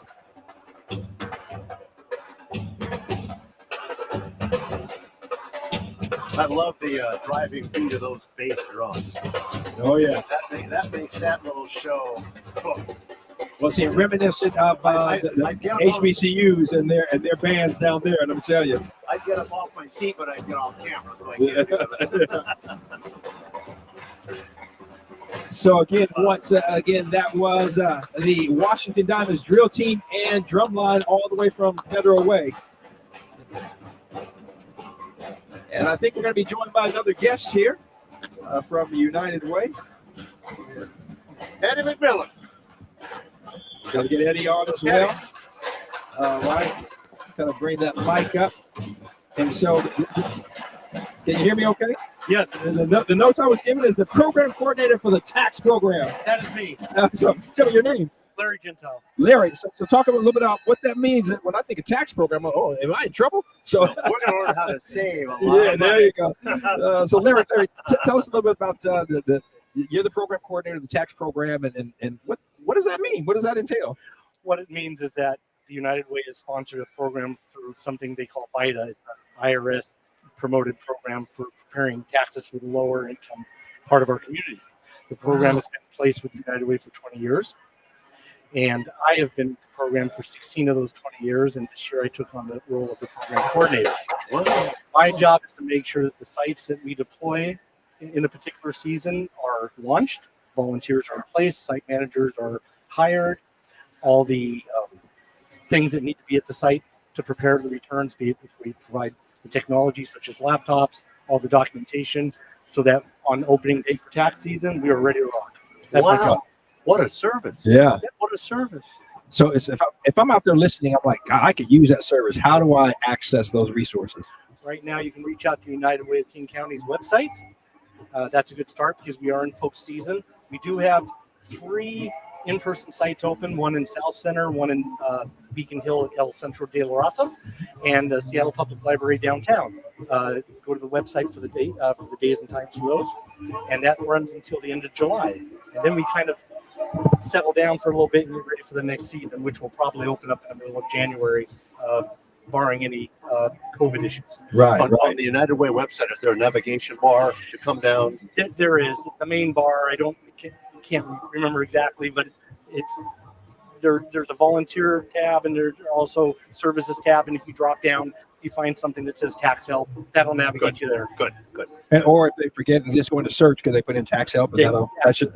So is it United Way? What's the web? Is it uwkc.org? Correct. Okay, so you can go there on the website, and that's amazing because you think about the service in the community, how United Way serves them, but I don't think people often think about, like you did. So I was like, wait a minute, tax service. And so again, 20 years the service has been provided. Mm-hmm. That's amazing. And how many, if you look at on an annual basis, how many individuals, how many families are served on average? I'm going to take you back to some pre-pandemic numbers for the 2019 tax season, which actually, no, in year 2019, our program prepared over 20,000 returns. Wow. See, who knew that? And we averaged for the folks $2,400 in earned income credit, and the refunds were obviously larger than that. Wow, what a service! Yeah, I don't think enough of us know the extent of United Way's offerings and services. Obviously, yeah, absolutely. Here's one out of how many services does United Way offer? It's got to be in the hundreds. Yeah. But I mean, and I mentioned this earlier. I know United Way is one of the top. I'm earning not the right word, but I mean in terms of the resources that they bring in. United Way of King County, one of the top United Ways in the nation. Correct. Correct. Yeah. And when was United Way founded? Oh, over 100 years ago, I think, in some way, shape, or form. Yeah. Been around a long time. One of the original. Yeah, absolutely. Wow. Well, again, if you are looking for, and again, I think you mentioned this, but I want to clarify: does a family or individual have to be at a certain income level to be able to qualify for the service? Generally speaking, yes. We do typically have an income cap that raises a little bit every year. This last season it was $70,000. Next year it'll maybe be 72 or 73. Now, is that 70 for an individual or family or regardless? Regardless. Okay. So if you are in that income bracket where you're about 72,000 or less and need some help with taxes, United Way will offer that to you free of service. Go on their website, uwkc.org. And, if you can't navigate on the drop down, go to the search and just put in tax assistance or tax help, and it should navigate you there. Did you see Tony B just walk by Tony B was cotton candy. Not to interrupt you. Yeah. Anyway, thanks so much for your time. Appreciate it. And thank you for the service you provide. Yeah, I noticed Tony B. Tell you what, earlier people keep coming by with food and what have you. Earlier it was rice and taquitos. Yeah. Then the creamsicle, now cotton candy. Yeah. Come on over. We got Eddie Mack in the house, and he's going to join us here in just a moment. I have a picture of Eddie in front of the Rainier Avenue Radio sign. Yeah. The story I'm going to do. Yeah. All the stars come to Rainier Avenue Radio.world. Yeah, that is the truth. That is the truth. What other radio station has Eddie today? Now. That's right. Right here on Rainier Avenue Radio.world. And so we go ahead, Eddie, putting on the headset here, and we're going to welcome him. So, and if you are a football aficionado, football fan, you know the name Eddie McMillan. You remember him. And I told him, we were talking earlier, I said, well, you wore number 41. I remember that. Come on now, bro. But Eddie, I didn't realize that you were from Tampa and that you had gone to Florida State. That's correct. So tell us a little bit about your role out here today, and then more specifically, some of the things that you are doing now in retirement and, long time in the community, long time in business, and making things happen. Well, one of the things I'm doing out here today is bringing my drill team, the Diamond Girls that I sponsored. It's a great group of kids from the inner city, and I think it's important to help them because they're doing the right thing. They're doing good in school, they're doing community service, and I think that's what we need to do. We need to be a good steward of the blessings that we receive.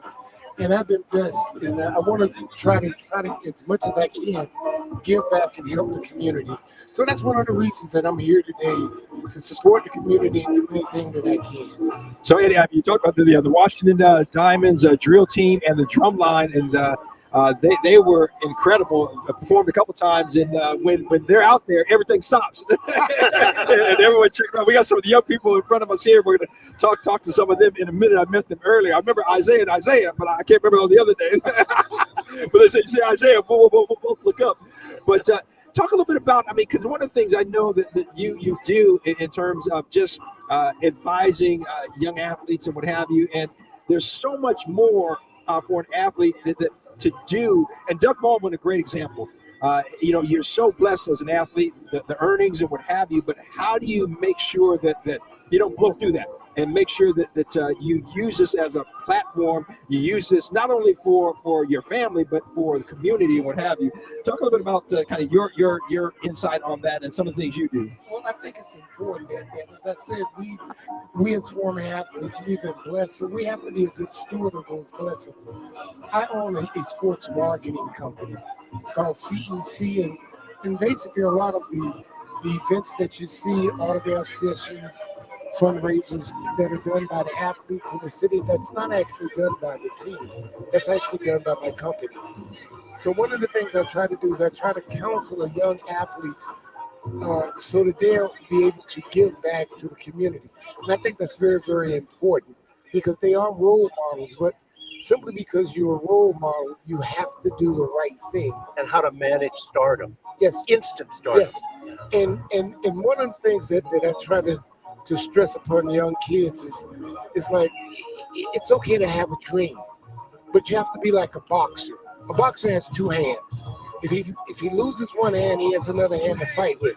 So your dreams, your aspirations, whether it's in athletics, entertainment, whatever it is, that's on one hand.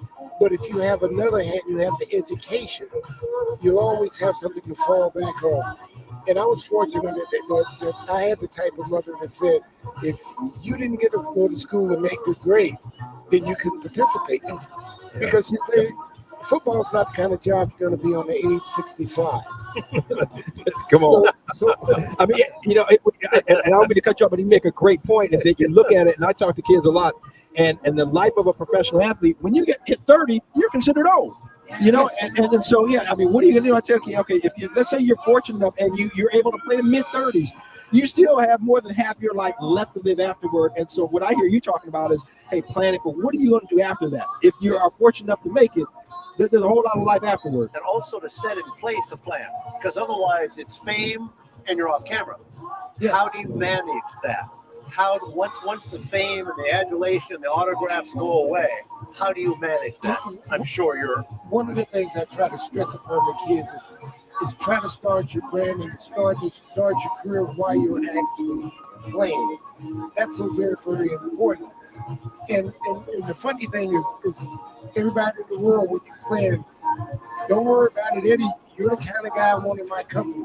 But if you don't have the skills in order to enhance that company, then it's all for naught. Right. You're not going to get hired. So that's very, very important. So I tell kids and the young athletes to go ahead and start working on your career immediately, right away. Also, the reason my company, and I'll tell you this real quick, the reason CEC was actually started is there's two associations that we have.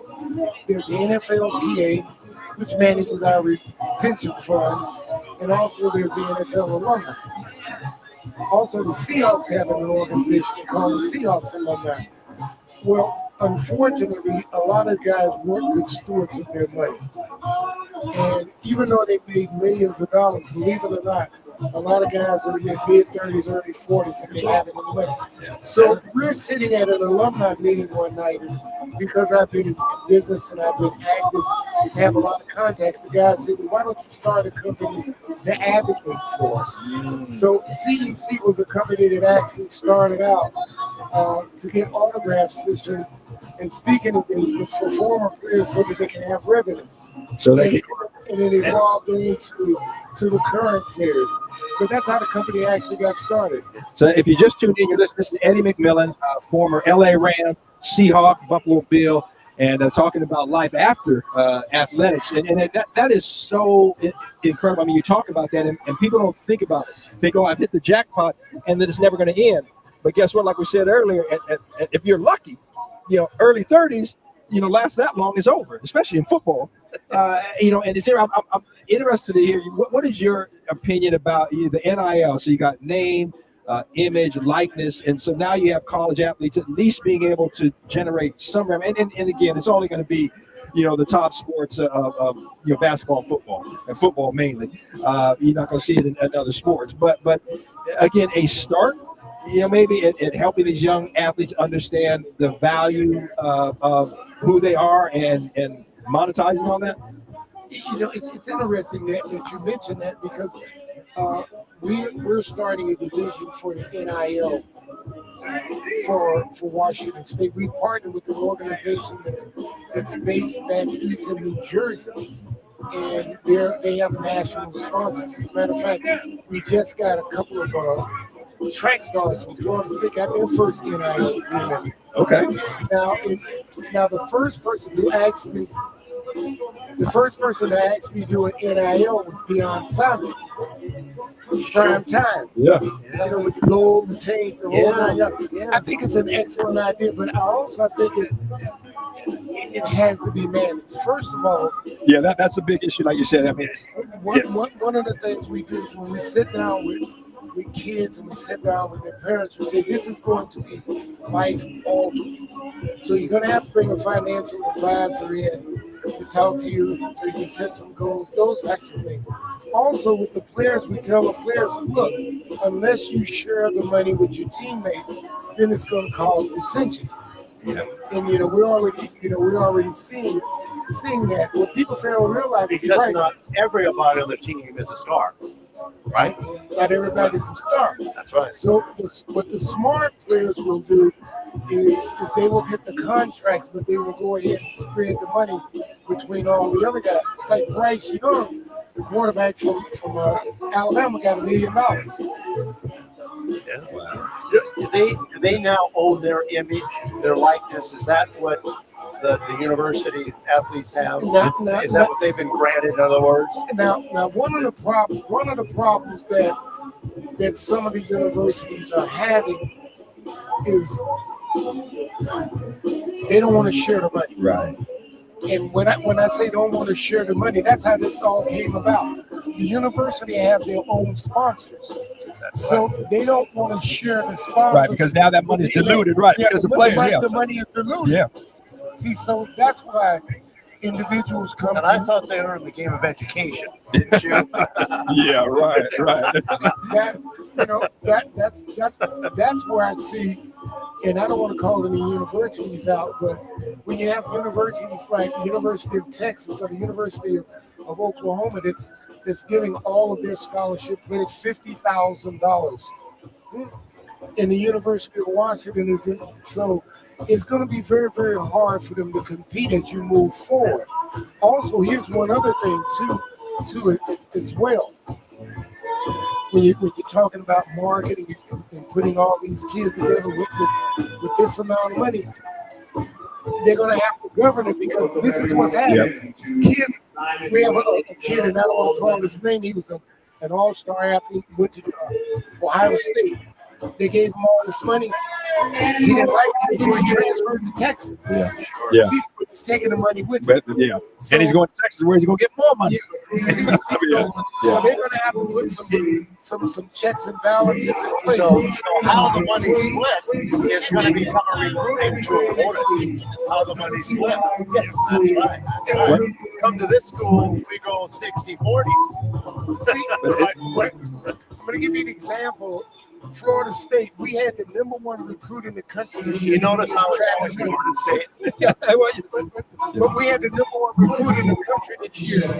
Now, you know who Deion Sanders is at Jackson State. Right. Jackson State is in his third year black university. Right. And they took the #1 recruit away from Florida State because Deion showed up with $250,000. Yeah. And the Jackson State man in the drill team. Yeah. I thought it was right. Yeah. And that begins to level the playing field to a certain degree. But like you said, right now it is so new and it is so unregulated in the sense of they're figuring it out. And NCAA, in my opinion, I think we got to run over to Daniel in just a moment. But let me make this one point, Daniel. The NCAA needs to be, in my opinion, needs to be blown up because again, you look at the money these universities, these coaches, and everything they're getting, and the athletes. You got to figure this out, and there's a lot to do. Rick, we're going to throw it over to Daniel. You got an update real quick? Yes, we actually have a couple of ladies who want to get interviewed. I think what we should do right now is John Yositaki has arrived, so I think it's a good opportunity for both Dennis and Rick to have their meal break. Okay, all right. Thank you, Dan. And then, so See, we're going to continue. Producer at Rainier Avenue Radio App. Yeah, In yeah. fact, in the Western Hemisphere. Right. That's right. And we're going to That's it. continue this Give it time. conversation. I'm going to say this on the air now and ask Eddie if he'd be a guest on my show. I do a Monday night show. So I would love to have further this conversation about NIL and about more things that you are doing. So, again, Eddie McMillan is here. He brought in the drill team that you saw and heard, doing a number of incredible things in the community. And like I said, I remember you back there at number 41. I know back in the day. His coaching and consulting is as good as that drill team. Man, those kids gonna grow up. Right. Man. Come on now, So, Rick. yeah. When the producer gives you an out, you take it. Yeah. So with that said, Eddie, thank you very much. We're gonna take a break in the sense of you're gonna go hear the music while we switch over. John Yositaki is going to take over, and stay with us. Don't go anywhere. We're live at Renton Memorial Stadium. Who's gonna take over? What's that? Who's gonna take over? John? John, come here. Introduce it one more time.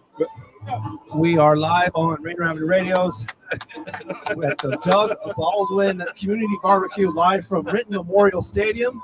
We are bringing on John Yositaki here on the mic as he is here. And we're going to have a couple of special guests here from AmeriCorps in just a minute or two as we sanitize and clean our microphone and headphones real quick. So we'll get John in the chair real quick, and we'll also get our couple of guests over here. As you can see, those are the bouncy houses over there. I was tempted to take a plunge into one of those things, but I think it's just for the kids. So that's unfortunate, but it was fun. I had some Jack's barbecue, and they have some nice little brisket there, some Texas caviar, if it will be. Never had Texas caviar before. Some beans and corn, and it's a good little blend of stuff right there. But we're about to get John Yositaki here in the chair, right here on Rainier Avenue Radio.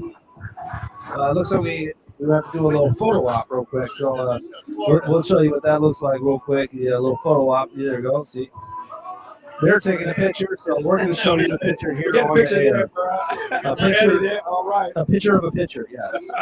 Yes. All right. Now we will turn it over to John Yositaki. Now we're going to make the transition to John Yositaki.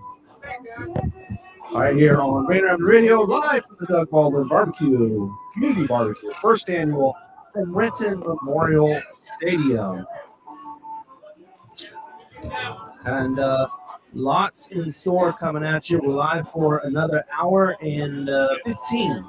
And we got John in the chair real quick, and we got a couple of ladies here from AmeriCorps going to be talking with John live on your community radio station, Rainier Avenue Radio.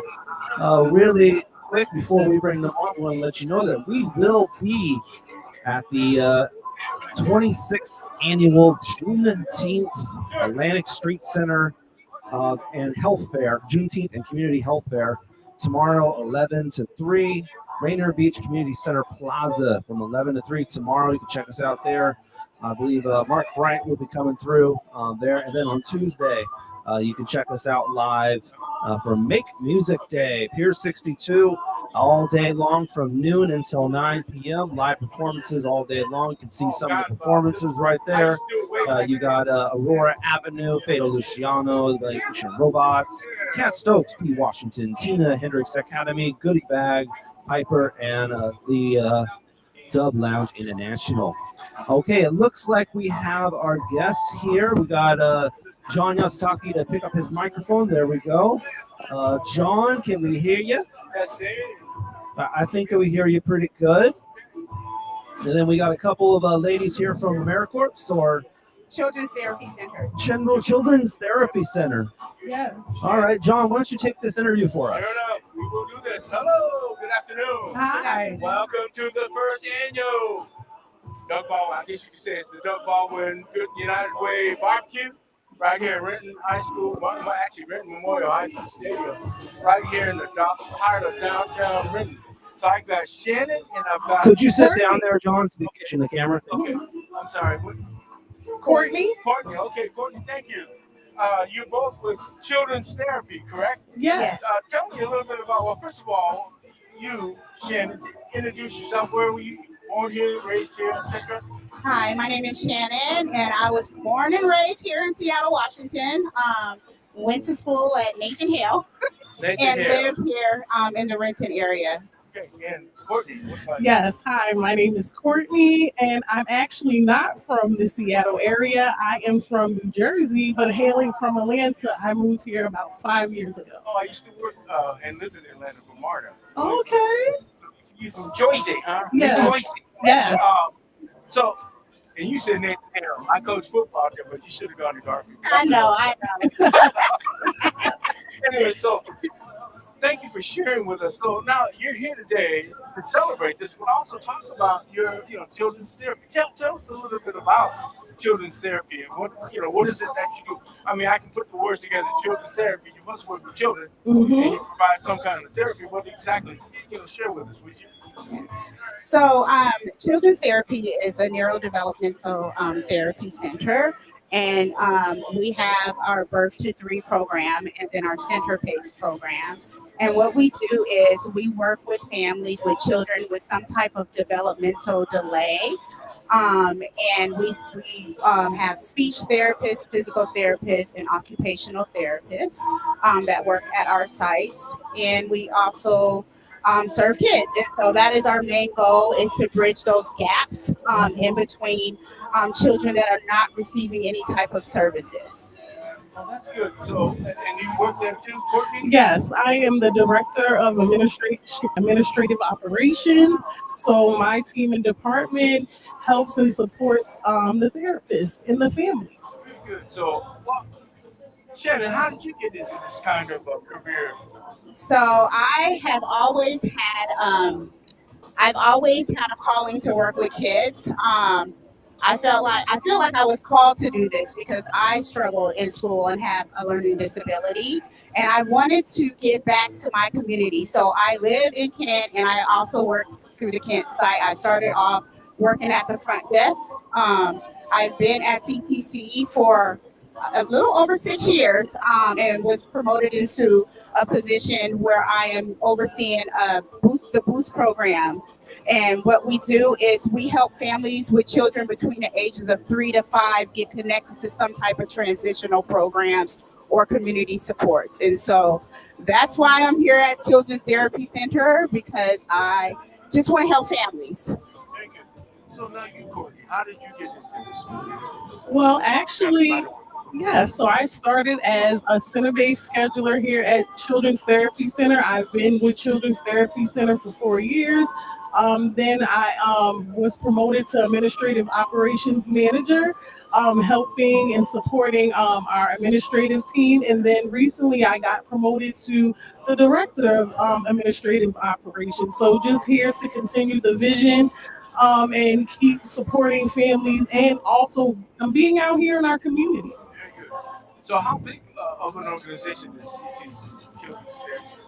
Ooh, so I believe we're one of the top neurodevelopmental centers here throughout the state of Washington. Okay, so you serve a number of individual patients. Yeah. So how has that been impacted with this pandemic, this coronavirus?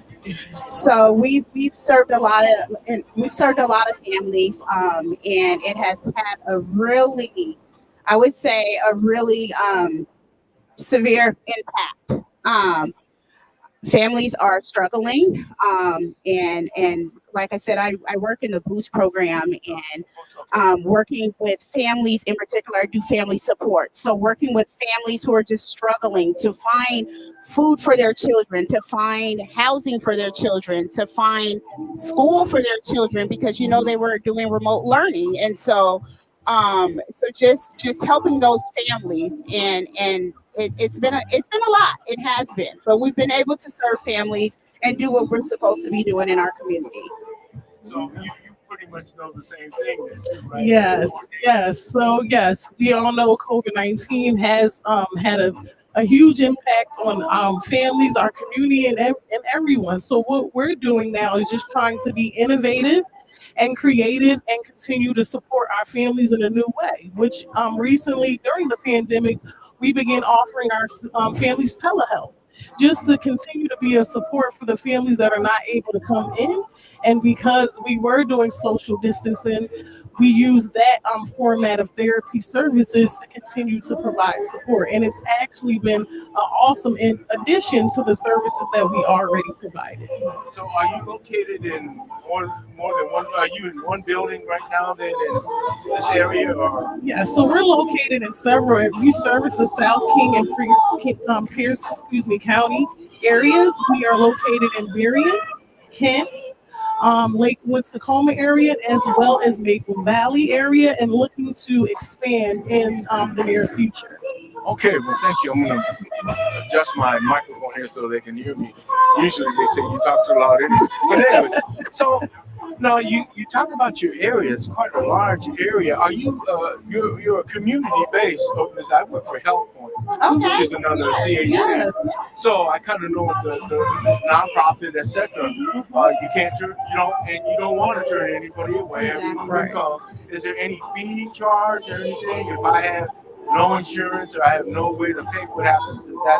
Can I still get services or at least get assistance on that? Yes, you can. We do accept all insurances, and if families also can self-pay if they're interested in doing so. So you say the age group, you said from really little ones, right? What is the oldest age group that you serve then? We service up to age 17. So 0 to 3 is our early support and infant toddlers program, and that program is designed for our treating providers to go into the home environment. And then 3 to 17, that's our center-based program where the families come into our actual sites. Very good. So I just heard that CDC, they're issuing the new protocol now for kids, babies, to get vaccinated, right? That's coming out. I think they're shipping the inoculations and vaccines this Monday or something like that. Was it 6 years old, 5-year-olds, toddlers? So if I was to ask you both, what can we do to support what you do? What can the community do to support you? If people want to do something nice or good for people, what can be done? I would say referrals. Okay. Yeah, that's what I would say. We're also going to be implementing here our Move-a-thon. And so we always take donations if families want to do that. And what we usually do with those donations is we get equipment for our kids that we serve. Yeah. Okay. And so there are ways to help out. Do you take people to volunteer for some of your events and things like that? Yes. Take volunteer. So who would they need to contact? Our volunteer coordinator, her name is Mareza Gandhi. Actually, she is the one that coordinated for us to be here right now. She's at the another event, but Mareza Gandhi, and also if you can visit our website, which is ctckids.org. And on our website, you will see information about volunteership, career opportunities, and just ways that families can get, or our community get, more information about the services we provide. Do that website again. Yes, the website is www.ctckids.org. That's pretty easy. I just remembered it, right? www.ctckids.org. Yes. Okay. So, what do you think about this event today? I think it's a good event. Yeah, the weather's holding up so far. Well, that's going to be good.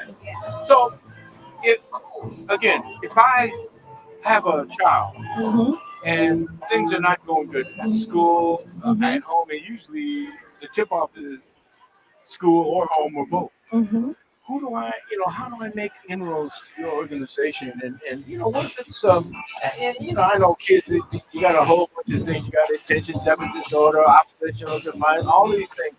But, can you identify, do you guys do diagnostic things like testing to see what is actually going on with the child, stuff like that, or referrals and stuff like that, to services like that? Is that how it's done? Yeah, so we don't diagnose, Okay. but what we do is we do screenings. Oh, very good. Yeah. Okay. So, well, I got a couple candidates. Oh no, they're 25 and 30 years old, so Yeah. they don't count. No, just kidding. And all kidding aside, it's really a great service that you're providing.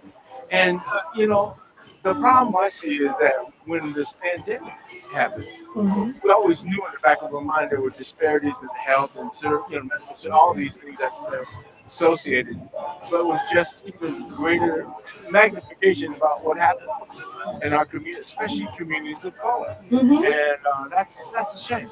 And having worked for the school district, I try to get them to understand. The minute you start labeling kids, especially our kids of color, you're setting a destiny for them that may not end up being positive, and that's unfortunate. And so I'm glad that you guys are there. How long have you guys been? How long has CGC been in existence?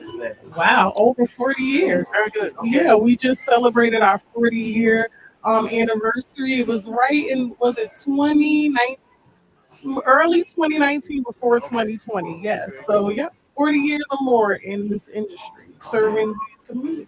Very nice. Well, like I said, I work for HealthPoint, and HealthPoint as a community service agency has been around for 50 years, but then we're related to Odessa Brown, we're related to International District Health, we service the Valley, behavioral health, all of us are connected, CMAR, etc., so very good. So if I was to ask you, what would be the one thing you would wish for your organization? What's on the horizon, I guess? What are you looking for? Looking forward to? I would say is serving more kids, especially our BIPOC, and just meeting them right where they're at. Yeah, that's what I would say. Yeah. So, HealthPoint is stationed in a couple of schools, Renton High School, Tai, etc. Do you have outstations in schools, or are you near schools? So we have our Kent. We're not in schools, but we do have our Kent site that is right by a high school and elementary schools. And then we have our Maple Valley site, which is our P3, which is within the Maple Valley area by the Tahoma School District. And then our Burien site. And so and then Pierce County. So we definitely, and we serve about 19 school districts. So, yeah. That is great. That is great. We got a lot of we're competing against a lot of stuff. So you guys gonna do Father's Day? Oh, wow. I'm gonna cook. Okay. I'm gonna cook for my dad because just cater. I'm gonna go to brunch. Okay. Do you have well, you're from New Jersey, so do you have family? Well, yes, I have my uncle here, and then I have like friends that became family. Okay. Yeah. So, Gray, huh? Yes. Okay. And where are they located? My family? Yeah, in this area. My family is located here in this area, in the Tahoma area. That's when I moved here. That was the area that I first started out here. And you, Shannon, what's your family located where? Throughout. Central. Yeah. But most of my family are from Louisiana, but my dad is here, and yes. Okay. Well, we're competing against this, so.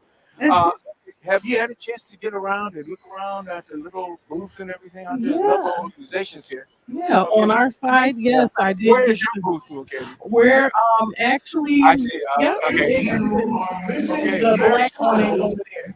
Okay. Well, I want to thank you guys for taking the time to get, man, that barbecue should be up there. I know. Yeah, I know. Yes. I didn't want to hold you up. But anyways, Courtney and Shannon, thank you very, very much for coming by the booth. And you'll be able to catch this. I think there'll be a replay. Rainier Avenue Radio App. www.rainieravenueradio.world. Tony B, Dan B.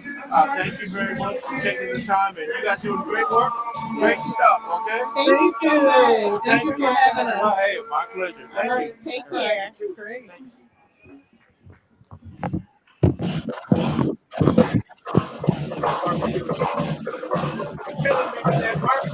Live from the Doug Baldwin Community Barbecue, live from Renton Memorial Stadium, first annual. John Yazataki here, and they just talked to Sean and Courtney at Children's Therapy Center. John's acting like he's done. He's not done. Nah, he needs to put that headphone back on. All right, there we go. We got him back on the screen. Yeah, we are live for another hour right here from Renton Memorial Stadium, Doug Baldwin Community Barbecue. Looks like John is phoning up on his information about what is going on right here. Go to the radio station, Rainier Avenue Radio.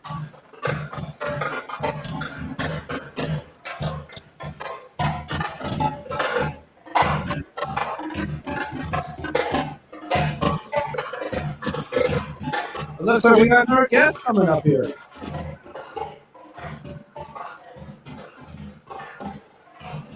Two, actually. 1 and 2.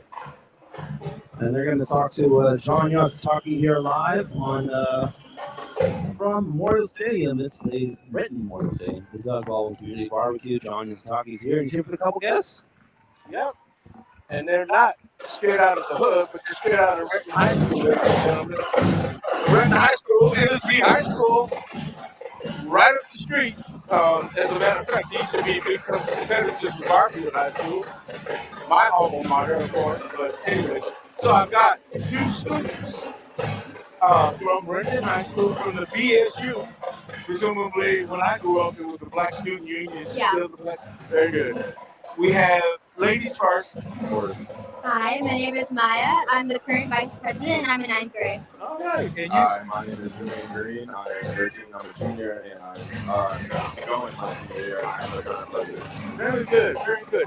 So let me ask you, we had the Drumline coming back up here, but we're going to talk over it if we can.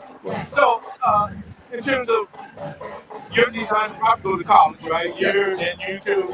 So let me ask you this: how did you get involved with the student activism? That's kind of old school. People say, man, that's corny. Hey, but you see how important it is. Tell us how you got involved. You can play. So I got involved. First off, I just moved here, honestly, a couple months back from Massachusetts, where I was the president of a BSU there. I started a club. But my reasonings to getting involved is to be a part of that second family and to, honestly spread that feeling of diversity through places that, kind of like it. Not that Renton does like it, because Renton is very diverse. Yeah, but it's a little bit lower than if you drive through CD. Of course. So we try to, with as many members as we can, go through our schools so we can, show everybody what we are, where we come from. So that's my reasoning to be a part of this. Yeah, just to kind of mirror Julian, the first time I saw RBSU was when I was like in middle school, and they had this thing called the multicultural performance. So I came with my siblings because they went to Renton High School, and I was in awe. Like, I saw BSU dance, and I knew that's where I wanted to be. And then when I came into freshman year, the club was led by these 3 women, and they just really inspired me to just go out there and just be myself, and I wanted to keep that going. So that's why I ended up joining the club, and that's why I ended up becoming an officer. Very good. And your ethnic background? Oh yeah, we're all black, so I'm Ethiopian. I know. Do you speak Amharic? Oh yeah, I do speak Amharic. I'm a Siganalo. Oh, I'm a Siganalo. Yeah, you're very good. Well, I can say Samit Mano, which means asking your name. Samit Mano. Yeah. I don't think that's how you say. Say it again. Samit Mano. Is that Amharic? Yeah, that's Amharic. Maya. Okay, Maya. There you go. So Simishmando. Yeah, Simishmando. And then Simit, the male and masculine. I know. I learned that when I was in Atlanta. I used to hang around. Yeah, Simishmando. Very good. Do you find that the Black Student Union has a rich history, involving civil rights, equity, pit programs like that, fighting for rights on campus? Right. The history is just amazing. Born out of the South, the historic black colleges and universities were basically the seed of that, and then it spread north. But do you think students are aware of the background? Do you feel obliged to tell them the history, their history, as Black students, as individuals who are Black? Yeah, so of course, any Black individual does have a right to that knowledge, and we do the best we can to provide that knowledge for our students and even staff sometimes around the school. And in terms of activism, we do a lot of that, and we are going to continue doing a lot of that next school year with, maybe getting some changes done or just, voicing our voices because they need to be heard. Yeah, 100%. Like, we're here to not only represent Black students, but teach them exactly where they came from because they know. And we've had our own officers be a part of and hold protests on our own student grounds and advocate for Black students. Well, I think you guys are right there. You come from a state that was the birthplace of the abolitionist movement, Massachusetts, Boston, Northern Star, etc., Frederick Douglass, Garrison. So that's a rich history. That history, unfortunately, does not necessarily spread across the country. Because I guarantee you, if you went through your school and asked what does Juneteenth mean to them, not a lot of people. I know, but it's making a difference. It is changing. It's now becoming a state holiday here. Right. Not all states are doing it for here. So, well, that's good. So, if I was to say, how do you approach young people? Say, hey, come on to a meeting, or hey, we got something going on. You need to talk about it. How would you? Okay, I'm walking down the hallway. I'm carrying my books. Right. Yeah. What would you say to me? Let's go. Yeah. You start first. Yeah. Okay, so I don't know what generation you're from, but for us, the way that we usually reach students is not by just going up to them and be like, you BSU now, What we do is that when there's school events, we're there. When there's school events, we dance, right? They're like, oh, but they're kind of cool, right? And we're like, oh, we don't only dance though. We don't just dance. We do a lot more, right? So we hook them in something that's familiar with them, and they like that, and they try to come and they find out what more we are. So here, pretend like I'm a student. Right. I'm walking down, What do you say to me? So before I start, and with Maya said, our thing is very, inclusive. It's inclusive for everybody to do their part. So, we really invite everybody that we can because they all play a part in what we do. Well, that's good. So that's good. That's good because I played intramural football at the UW for the BSU, and that was fun. So for student thing, me personally, I'm a very talkative person. So I would just be like, what are you doing after school? What are you doing? Like, are you free? You should come down to me. It's like, come on, like it's gonna be fun, trust me. And they end up liking it. I've done that to maybe 3 people before the school year has ended, and they've all joined and they all stay. So it's about inclusivity, and we just want everybody to be a part of another thing. And knowledge about your history. Yes, we have some classic tricks. You want some food? We got some food, stuff like that. We have the good stuff. So. Let me ask you, I know you're political activism, and I know with the big issue about voting. We want to get as many people registered. We want to get them active because this is going to make it. Yeah, exactly. And so let me ask you, 18 is the age in the state of Washington. Yeah. So I'm not 18, but I think you need to tell me about my rights as I'm getting older, and then I can use them. So how do you guys relax? What do you do? I know you guys are all about business. You guys look like you straight up about business, and that's beautiful. But how do you relax? What do you do to relax? We know how to relax. Well, yeah, we do know how to relax, but I think honestly, we find our most comfort when we're together doing the things we love. To be completely honest with you, like today, this is very relaxing to just be surrounded in this environment, having fun, and just doing our performance. That is the relaxing part. We find comfort in that, and we find the love and energy with between our peers and share it. Very good. Doug Baldwin is very, very vocal about racism, race, social justice, all these kinds of things. And he's African American, he's also Filipino. Oh, yeah. We have a Filipino student in our school, and we also, it's very, prevalent. Well, things are changing. You've got a congressional representative, Meryl Strickland, who's African American and Korean, and the mayor of Seattle, who I know, Bruce Harrell, is Japanese and black, and Doug Baldwin, who's Filipino, his grandmother's Filipino. But what that says is this country is changing, becoming more brown, black, Exactly. yellow, That's red. what's so beautiful about being black, is that you are every color. Well, you guys, we love John Yositaki. He can talk anybody's ear off, but we have more people who want to talk to John. So, Maya and Julie, thank you very much. Congratulations for being involved with the BSU, and it's great success to both of you. I'll be looking for you up on the news. Vice president, you never know. Yeah. You never know. Or head of a corporation. What the heck? Yeah. Or head of a college or university. Yeah. Hey, thank you very much. Thank you so much for this opportunity. That's great. Thank you. Have a good one. Good. Yeah. I'm a second hour.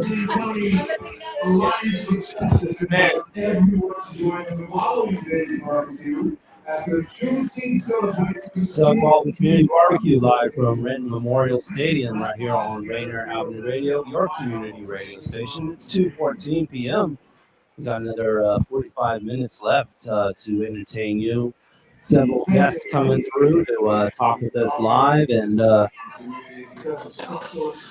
right here on your community radio station, Rainier Avenue Radio. Got a couple people coming at you real quick, bringing them on the camera to talk with our own John Yositaki live on the air. So, my next guest, and you are? Trina Griffin. And you're from? Rising Rails. All right. Okay. That is great, right?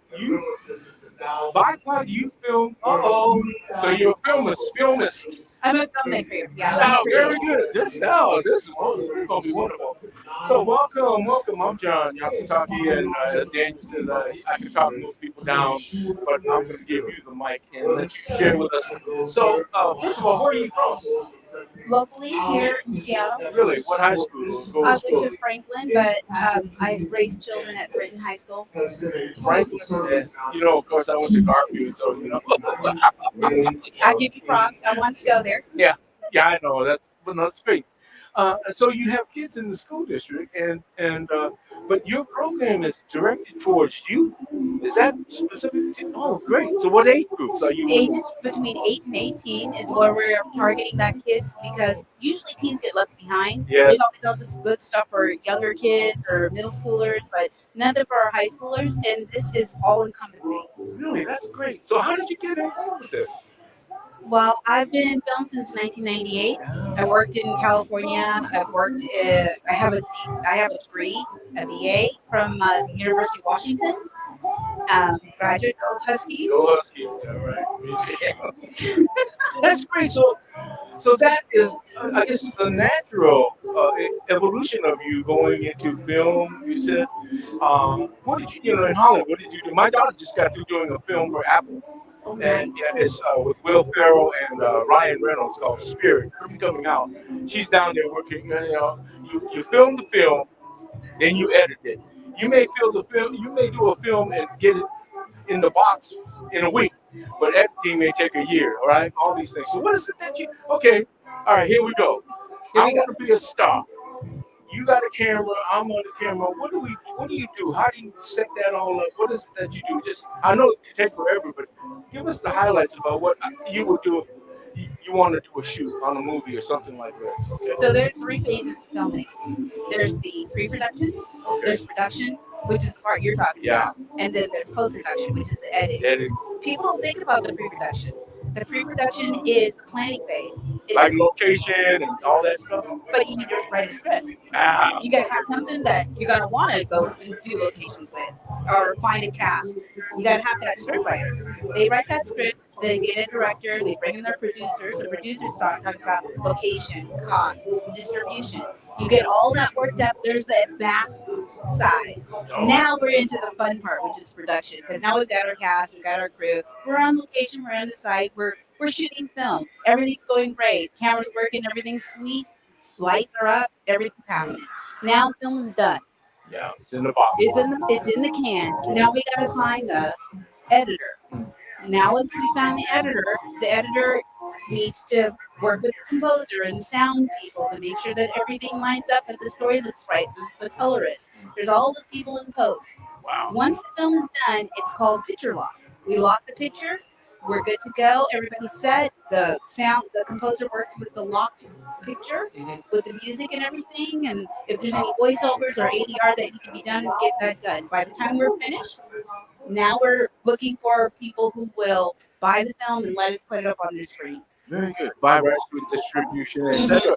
So let me ask you this: do you have anything in production right now, or are you going to be releasing anything soon that you want to talk about, or there's always, hey, we would love to have you come back to Rainier Avenue Radio and have your own show. I do a show every Thursday evening, 6 to 7, Seattle Here and Now on Rainier Avenue Radio.org. That's me.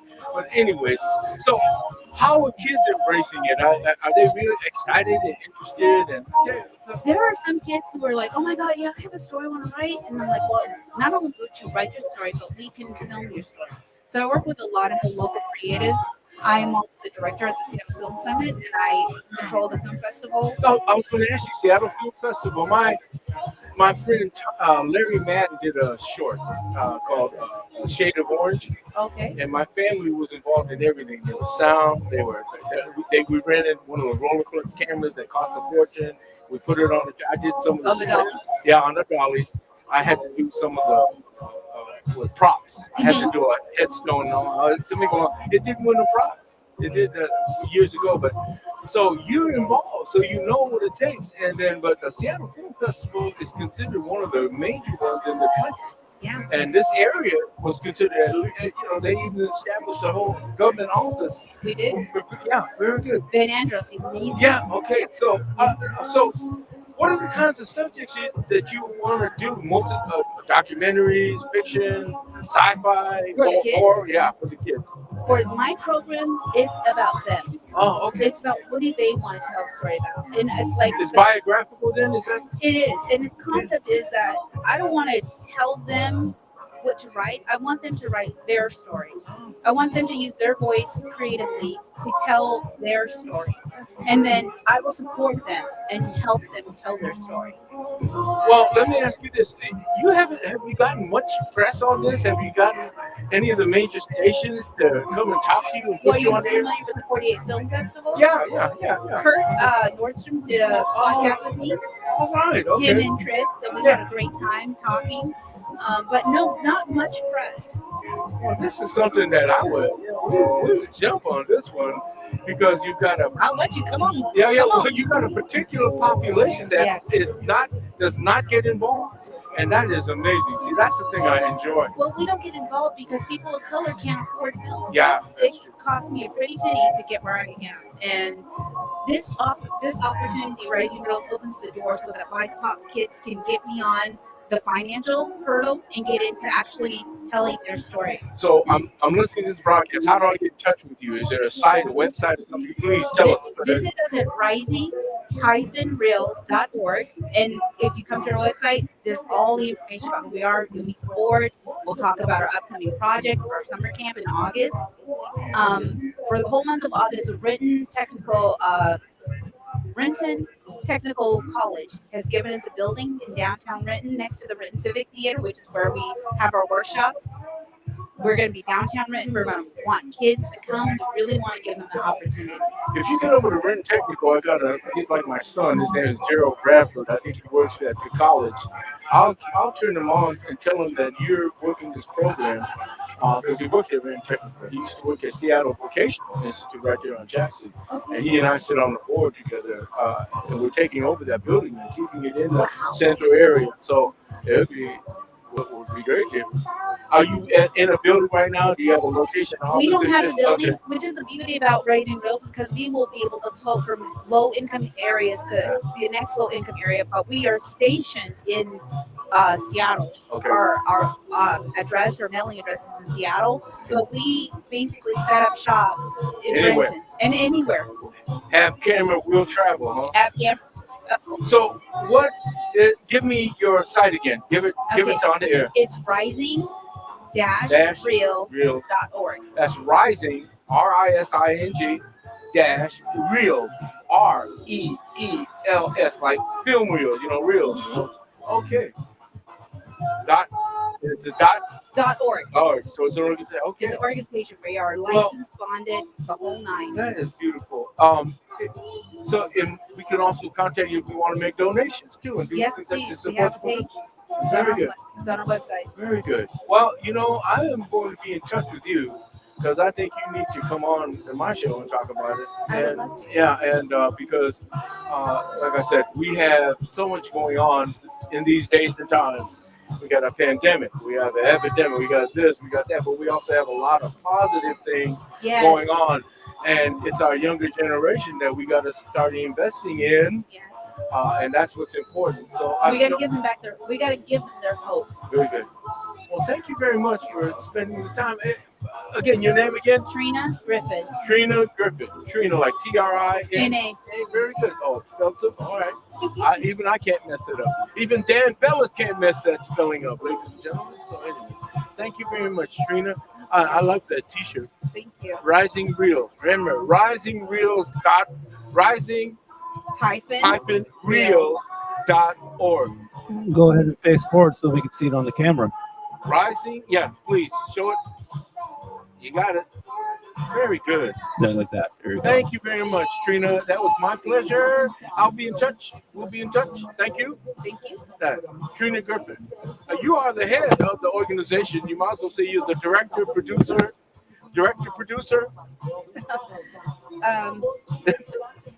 I am the director, producer, owner, producer. She does grips. She does grips. Visionary. I've done it all. FX. That's special effects. Well, I know a little bit about the industry, not a lot. Casting, right.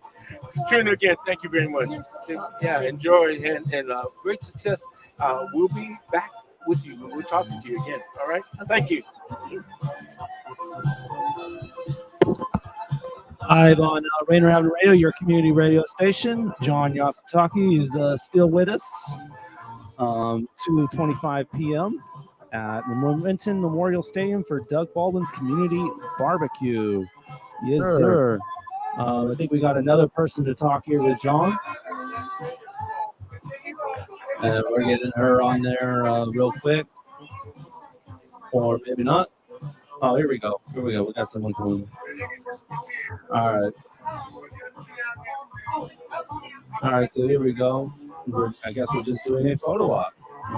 There we got her picture there. So yeah. Picture, as we all like to say.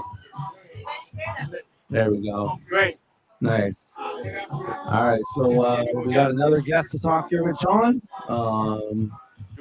Do we? I don't know. Is John a popular person like that? I shaved and showered this morning. You shaved and Oh, showered. I didn't put on antiperspirant. Oh, I better be quiet. Oh, that's why we're not getting guests. Yeah, well. Wow. That's nasty, John. Before we get to our next guest real quick, we do want to let you know that tomorrow we'll be at Atlantic Street Center's 26th annual Juneteenth and Health Fair going on from 11 to 3 p.m. You can tune in for that right here on Rainier Avenue Radio, your community radio station, for Juneteenth and Community Health Fair at Rainier Beach Community Center Plaza, 11 to 3 p.m. right here on your community radio station, Rainier Avenue Radio. And Tuesday, of course, Make Music Day all day long, Pier 62. That's noon until 9 p.m. right here on Rainier Avenue Radio. Here's a little lineup that's going on at Pier 62. Aurora Ave, Hale Luciano, The Ancient Robots, Cat Stokes, P. Washington, Team Hendrix Academy, Goodie Bag, Piper, and Dub Lounge International. All right, John Yatsutaki has a friend to talk to, and hopefully he smells good enough for her. He smells great. Yeah. He said he placed a lot of why effort this morning. You're sitting so far away. How do you know? I'm just kidding. Hey, how are you doing? I'm John. You are? I'm Katie. Katie. And Katie, you were brought here as a guest because you...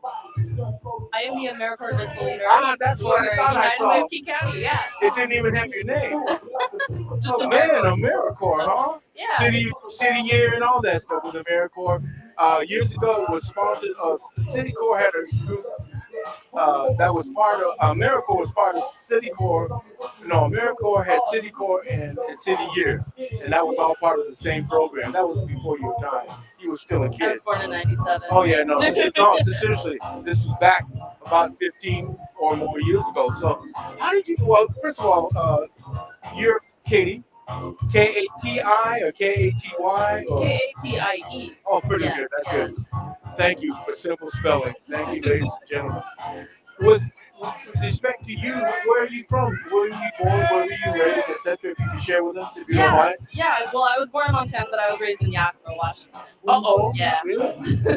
White Swan, The Union Palm Gap. Springs of Washington. White Swan, Union Gap. But, I used to go to Yakima Middle, the racetrack. Oh my gosh. It freaks me out when people know that much about Yakima. Oh, man, I used to work out there. I used to work for the Human Rights Commission. So, what brought you to Seattle, if I could ask? Yeah, well, I went to school at University of Washington. Oh, yeah. All right. Yeah. Go Husky. I never do it. Yeah, there we go. There you go. You dub. Yeah. You dub. So, what did you major in there? I majored in anthropology and political science. Did you take physical anthropology? I took a couple classes, yeah. Australopithecus? Oh, Homo habilis? yes. Oh, okay, fine. I'll stop. I'll stop talking about that. So, how did you get involved with AmeriCorps? Well, yeah, I graduated college, and I hadn't decided to go to grad school soon enough, so So you hadn't found yourself? No, I hadn't found Oh, myself. that's So I did AmeriCorps direct service with Compass Housing Alliance. Oh, And I worked in there. They have this great program. They provide low barrier banking and mail service to low income people and houseless people. Yes. Oh, Yeah. you found your niche. You found your niche in service, huh?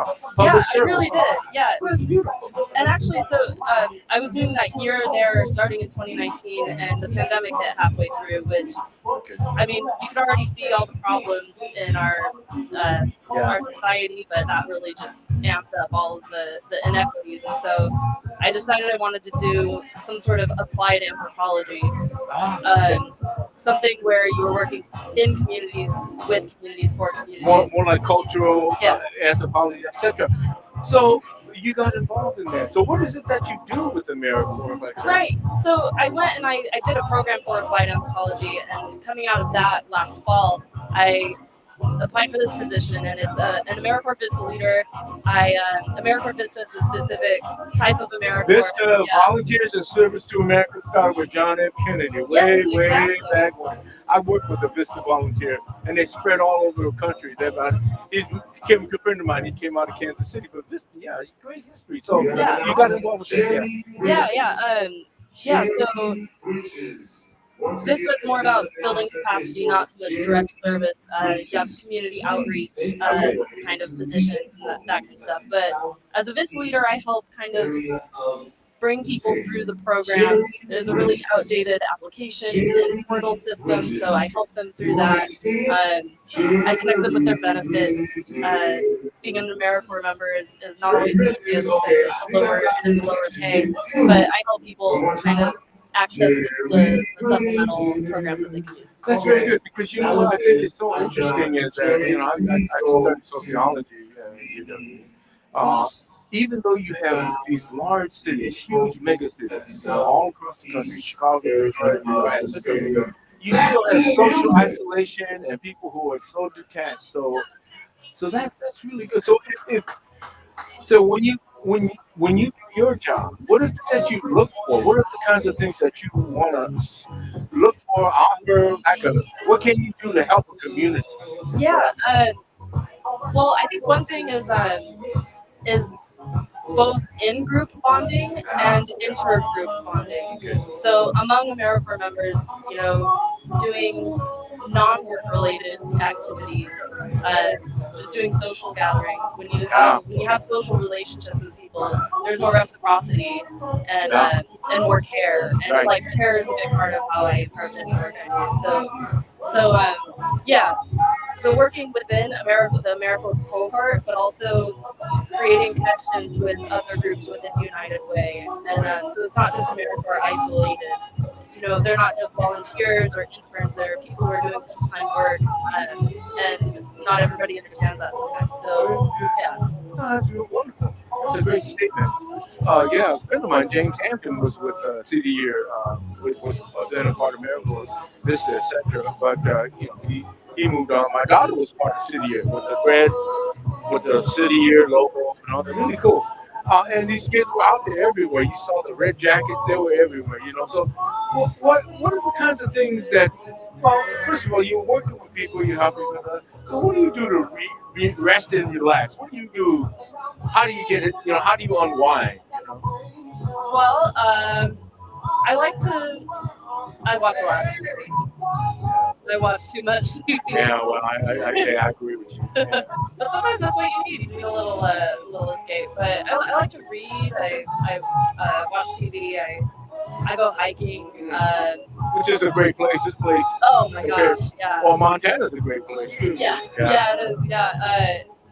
But I do like to hang out at my local spot, Al's Tavern. Oh, okay, very good. Wallingford. Oh, yeah. Wallingford or Al's Tavern. But so let me ask you this: what do you work with any specific age group or?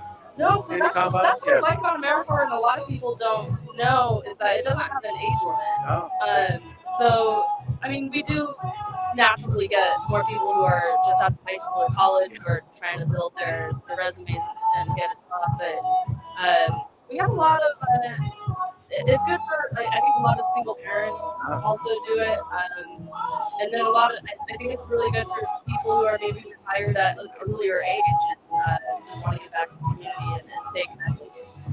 Well, that's great. You think, one of the things that I know that, again, AmeriCorps, etc., these are programs, it's targeted for young people for sure, but service to the community, that's what is really interesting. So, how does somebody get involved? If I have a son or a daughter who is at that age, and but they're also not really quite, committed to going to college, but they want to do something. Is that a good place to go? Yes. Okay. Actually, if you're in that position right now, we are getting ready to recruit for a fall cohort. Okay. We'll have positions with the benefits hub, the tax program, and probably some YMCA positions. Okay. Various external organizations we work with also. So it's a paid opportunity. You get supplemental benefits like food stamps and Apple Health Insurance, and you get to make a huge network of connections. Very good. Yeah. So how do they get in touch with you, or where do they go? If you go to the United Way of King County AmeriCorps website, if you just Google those words, it'll pop right up. That's AmeriCorps, United Way, of course. AmeriCorps is one word. Yes. If you pronounce it, it's AmeriCorps. Right. But we don't want to say that, so it's AmeriCo, right? Ameri. Yes. Corps, CORPS, right? Yeah. That's it. Well, Katie, let me ask you this: you obviously enjoy what you're doing. Any other career designs in the future that you're thinking? Yeah. What I really want to do is do sort of research work to help organizations better understand their clients' needs or the community's needs. So kind of being a liaison between communities and service providers. That's the dream, yeah. You also look like you're very athletic. Oh, thank you. Yeah. So I know that if you say you're climbing and hiking and all, you got to be athletic. This is a good area. So, okay, any minimum age group, if I want to, recruit young people to come to you, what's the minimum age? The minimum age tends to be 18. Sometimes there are positions where 17 can work. But we have positions that go from like anywhere from 3 months to a full year. So if you just keep checking that website, you can also go to My AmeriCorps, which is where you can search by city, or county for any organizations. But I'm going to plug United Way. Very good. Very United Way. All right, and that's the United Way of King County, yes. Right? Yeah. The United Way of King County.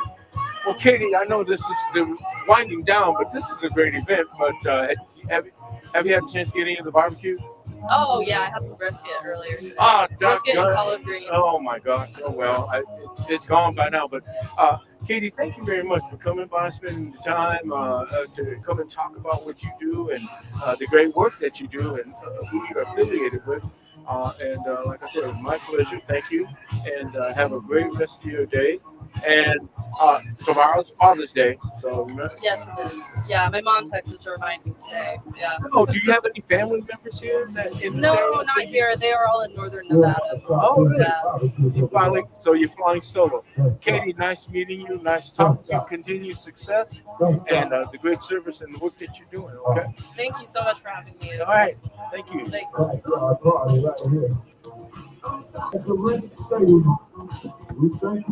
Rainier Avenue Radio, Doug Baldwin's Community Barbecue, live from Renton Memorial Stadium, 2:38 p.m. We're live until 3. We've got another half hour for you of great entertainment coming at you. And maybe we could bring on another person to talk here with our own John Yasutaki. But we got a great event going on tomorrow that we'll be broadcasting live from the Juneteenth and Community Health Fair. That's going down. The 26th annual, by the way. That's from 11 to 3 p.m., 11 a.m. until 3 p.m. The Rainier Beach Community Center Plaza. That's right on along Henderson right there. You can join us tomorrow live from the Juneteenth Community and Community Healthcare, right? Health Fair right here on Rainier Avenue Radio, your community radio station. Sponsored by Pacific Hospital PA, The Beach, Champs, Seattle Parks and Rec, Public Health, Seattle and King County, all that. Main Street Center 26th Annual Juneteenth and Community Health Fair. Tuesday, Make Music Day, Seattle, going down June 21st, Pier 62. That'll be live there all day from noon until 9 p.m. with lots in store for you. Here's the lineup for you real quick. There will be performances starting at 12:30. Aurora Avenue will kick things off, and then they'll hand it off to local MC Fatal Luciano, known for his lyricism. At 2, the Ancient Robots, a rock band, will perform. At 3, we'll turn it over to some instrument giveaways and music lessons for some fun interactive action. At 4, R&B singer Kat Stokes. And then at 5, P. Washington, another local MC. And then 5:50, the Tina Hendricks Academy will be performing. 6:30, an R&B group, Goodie Bab. At 7:20, you can check out Piper. And then at 8 p.m., a reggae band by the name of Dub Lounge International. And Dub Lounge International actually has our own DJ Naftali, who you can check him on the Reggae Hour every Monday at 8 p.m. on Rainier Avenue Radio. DJ Naftali, also a member of Dub Lounge International, which hosts every Monday at 8 right after Lidline Sports. Looks like John Yasutaki's had enough. He wants to be. He's going to stop talking on the air. I guess. Well, we are live right here from Renton Memorial Stadium for the Doug Baldwin Community Barbecue. Holding things down for you, 2:41 p.m. And wrapping up our last 15 minutes. We appreciate everyone who's been tuning in with us live. Thank you all. It's been an occasion to say the least. You see the bouncy houses there in the background. Look at that. There's like 6 or 7 of these. So if you're a kid, you can run up all of these, and the lines aren't too long, So the kids, obviously kids be having really bad patience. Yeah, but these lines aren't that bad, and they look like they were a lot of fun. There's a lot of games here. I tried my hand at the bottle toss and not do so well in there, but as well as also tried the ring toss. Not so successful there. Bert really was able to nail one there, but here we go. Looks like Rick Dupree is going to be jumping here back on the mic again.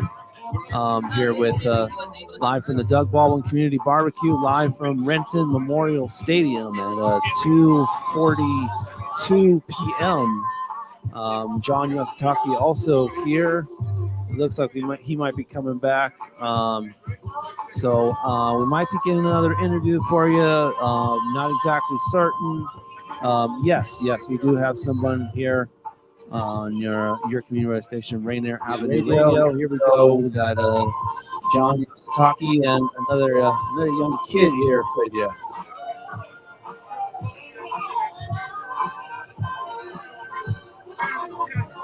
I guess not yet.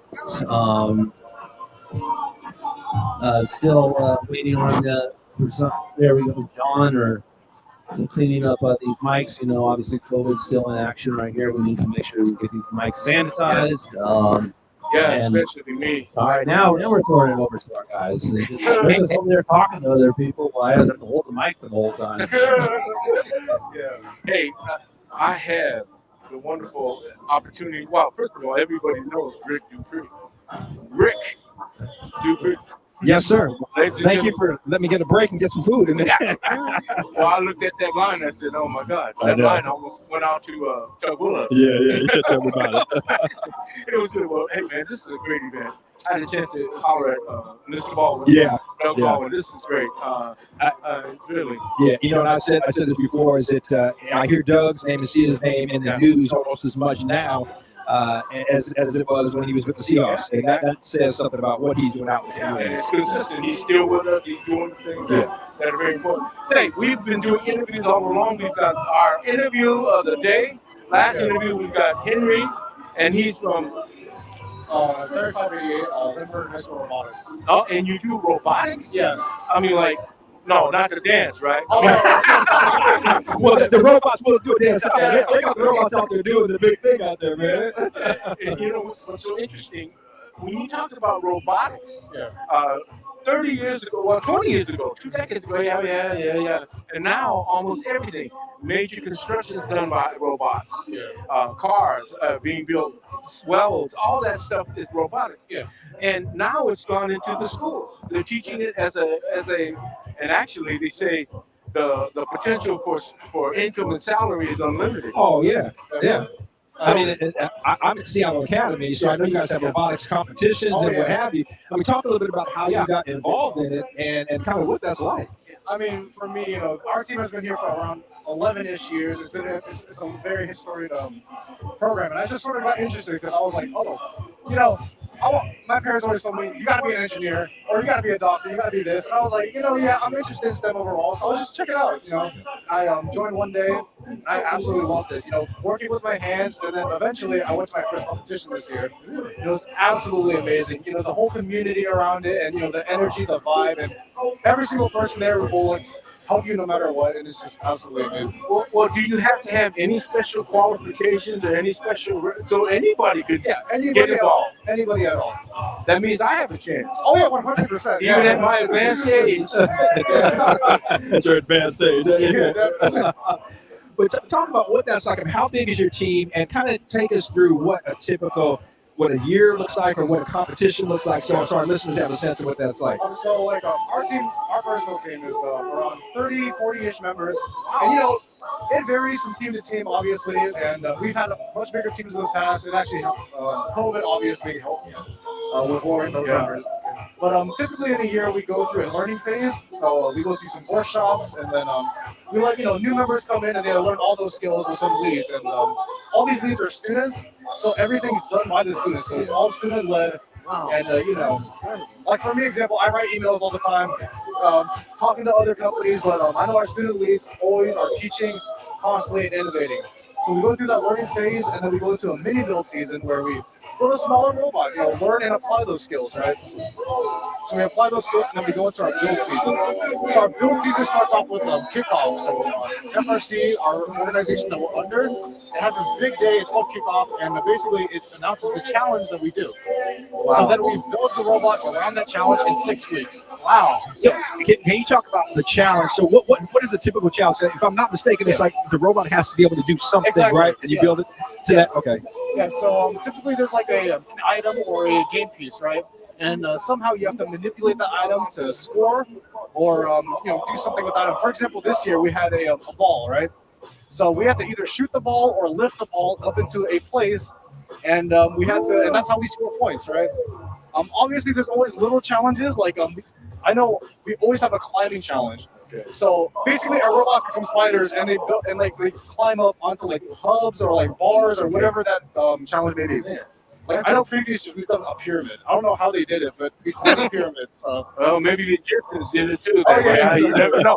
But I was going to ask. There's no special qualifications. I don't have to be good in math. Exactly. But I have to have some kind of an idea to put it on paper and stuff like that. But now I understand. Yeah.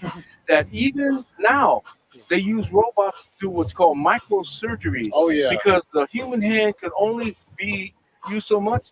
Oh, that's fascinating. So there is a career. Definitely. That's what you're saying. 100%. How many? I know that most colleges and universities will probably have a program, right? Yeah. By now, right? Oh, yeah. And I know you guys have one. Yeah. We've got a long-standing program. Yeah. Yeah. And so I go to high school and I go into this program. I can go to college on it. Exactly. Right? Very good. So there is an opportunity for me to expand my education. So if you had unlimited budget, what would Don't be, we all wish? So what would be your Earth? I mean your civilization's contribution to robotics? What would it be? What would you build for us as a civilization to use? Ooh, not that he's putting you on the spot. That's a loaded question. I think just doing things that us humans honestly can't do, like lifting those humongous things. Obviously, we have those like structures, obviously, but continuing like further advances in I think the medical field. Yeah. So I know for me, I want to go into biomedical engineering, and creating like prosthetics or like continuing to advance those, and honestly just creating people's lives better. And I think that's definitely something that I personally want to do. And I think if I had the unlimited budget, which we all wish we had, obviously. I definitely would try to do that. I've seen the cuts on the news about the robotic hands and arms that they're almost so lifelike. Yeah.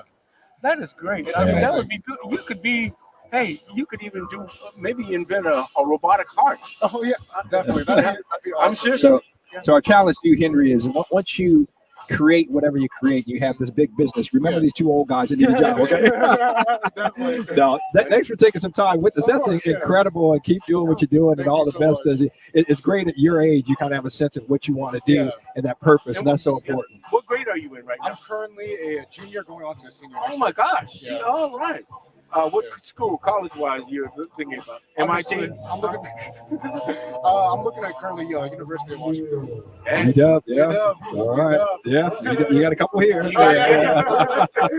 Maybe you can build a robotic dog, husky dog. Hey, Henry, thanks a lot. Thank you. Good talking with you. Take care. All right. Thanks very much. Henry, good luck. Continued success, huh? Thank you. Okay. Man, that's So we've got one more guest coming up. Heather from Kids Quest is going to join us. Let me clean off the here. Let's do that real quickly.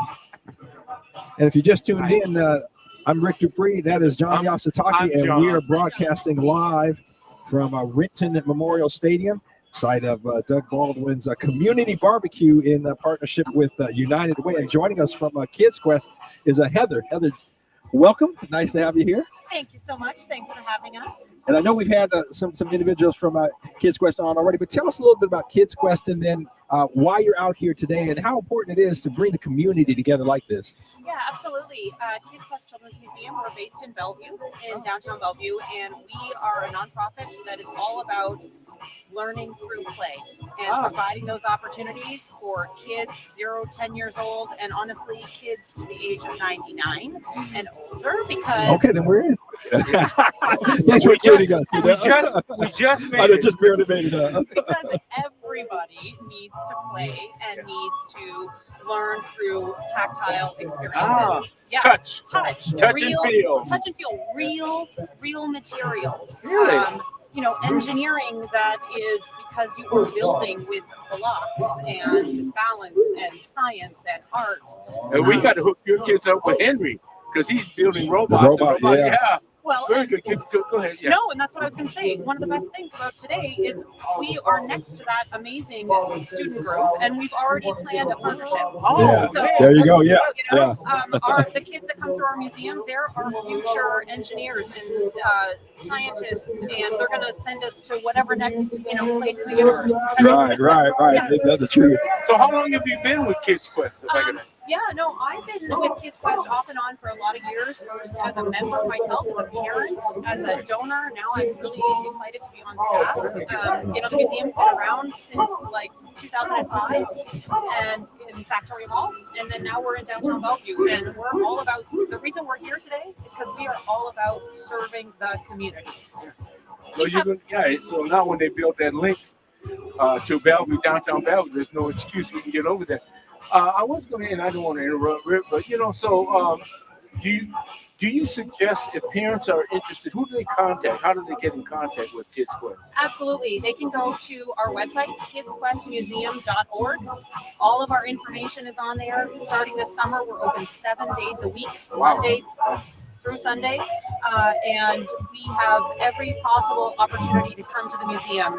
We have access programs, discounted free admission, scholarship opportunities for all of our classes and camps and programs. Not to be the death, but you give senior discounts? No, not necessarily. Okay, so Heather, again, give us the site again. Yeah, kidsquestmuseum.org. Yeah, absolutely. And this is what we're about.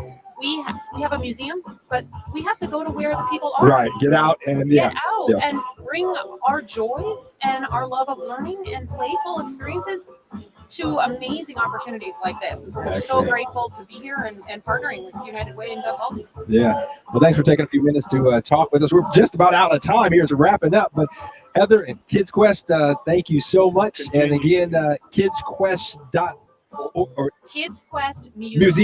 KidsQuestMuseum.org. Yeah. So if you want to learn more about it, KidsQuestMuseum.org, and you can learn more about the programming. Thank you so much. Appreciate you being here with us. Thank you very much. Take care. Man, John, we are just about out of time. I think we're going to try to get one more guest on here if Taylor Crean is out there hunting. But it has been just great to be able to be here and to be able to kind of bring this community programming, the United Way, and what Doug Baldwin is doing to our listeners. So great. Have really enjoyed being here. Great crowd here. And the weather didn't frighten anybody away. The sun came out.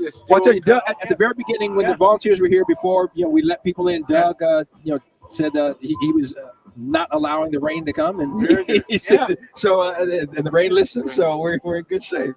Yeah. And Tony B, we had the joy of Tony B being the MC of the event and taking control of this event. But again, Rainier Avenue Radio, this is what we talk about. Thank you, Ken Heather. The Rainier Avenue Radio, again, bringing you community programming from the community perspective and how important that is. And so just appreciate that we're able to do programming like this, John. And it's great to be here, great to be an invitee. And but the thing is, Doug has a very, very, very great community connection. His center is going to be serving the community in many, many ways. And like I talked to him, I work for HealthPoint, which is supporting him in his venture to do the center, which is going to be dealing with issues involving health and disparities in the community. So, you know, it's more, and he's using his platform, which is beautiful. And I think that's, we need to support him. Yeah, John, you brought up a good point. I mean, a couple of things. We were talking to Eddie McMillan earlier, and he was talking about he mentors, you know, athletes, young athletes, and says, hey, start to think about what you want to do in the community and life after now. Yeah. And start doing it now while you're a celebrity, while you can gain, you know, make these relationships, make these partnerships, and get out in the community, whatever the case may be, in business, whatever it is. And Doug Baldwin certainly did that. As I said earlier, I mean, we hear his name as much as we did now, as much as we did when he was with the Seahawks. And to your point is that he just has a heart for the community. And a young brother that, I mean, just amazing and wisdom beyond his years. And he talks about, we had him on one-on-one with Duke several years ago. Yeah. And he talked about, you know, his mother and what she instilled in him and his family and what have you. And growing up in Miami, I'm growing up in Florida, right? Yeah. And that's so, you know, I mean, it's not surprising that's where that's coming from. You know, John, I think also this weekend, and I'm going to throw it to Daniel in a minute so he can let our listeners know we got some programming. Yes, and likewise to you. Likewise to you. And I want to say thank you. Your daughter's been helping my daughter do apartment hunting down in L.A. So, yeah, they're going to be back together. So, but, you know, in a minute, because we got programming coming up tomorrow, programming Tuesday, and I think we've got a couple minutes here, but I just want to say that, you know, as we take this weekend, and especially for people of color, Black people in particular, as we talk about Juneteenth, and for me, kind of mixed emotions, but the long and short of it is it represents finally a freedom from the institution of slavery and from being enslaved. And a lot more to unpack with that, because, you know, why did it take 2 years, you know, for the people in Texas to find out and what have you. But with that said, you know, I think, you know, an opportunity for us to celebrate us. And that's what's so important, because in a country that doesn't celebrate us. And so important. And I want to also invite individuals real quick, and I'm throwing it to Daniel to join me Monday night. I'll have on award-winning journalist David Dupree, and we will be recapping and kind of looking at the NBA Finals and talk about Steph Curry and how great he is. So the other famous Dave. Yeah. Your brother. Right. Like I said, people don't realize how good of an athlete your brother was. Oh yeah, I remember. That's a whole other story. I'm gonna throw it to Daniel real quick. Daniel, can you tell our listeners kind of what's coming up tomorrow and Tuesday? Yes, thank you there, Rick. As it looks like I'm going to get a little bit of camera time here as we get the final minutes. Tomorrow on Juneteenth, or Father's Day, if you will, 26th annual Juneteenth and Community Health Fair is going down from 11 to 3 p.m. at the Rainier Beach Community Center Plaza. That will be broadcast right here on your community station, Rainier Avenue Radio. And as well, on Tuesday, we will have a Make Music Day Seattle from Pier 62. That's going all day long from noon until 9 p.m.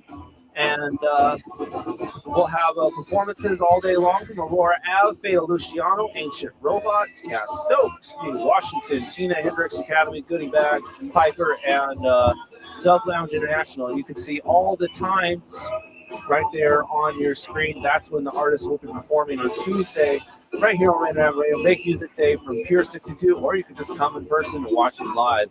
We have one more interview for y'all. One final guest. I will say, Daniel, also this being Black Music Month as well, celebrating Black music. So Tuesday will be certainly a celebration of that.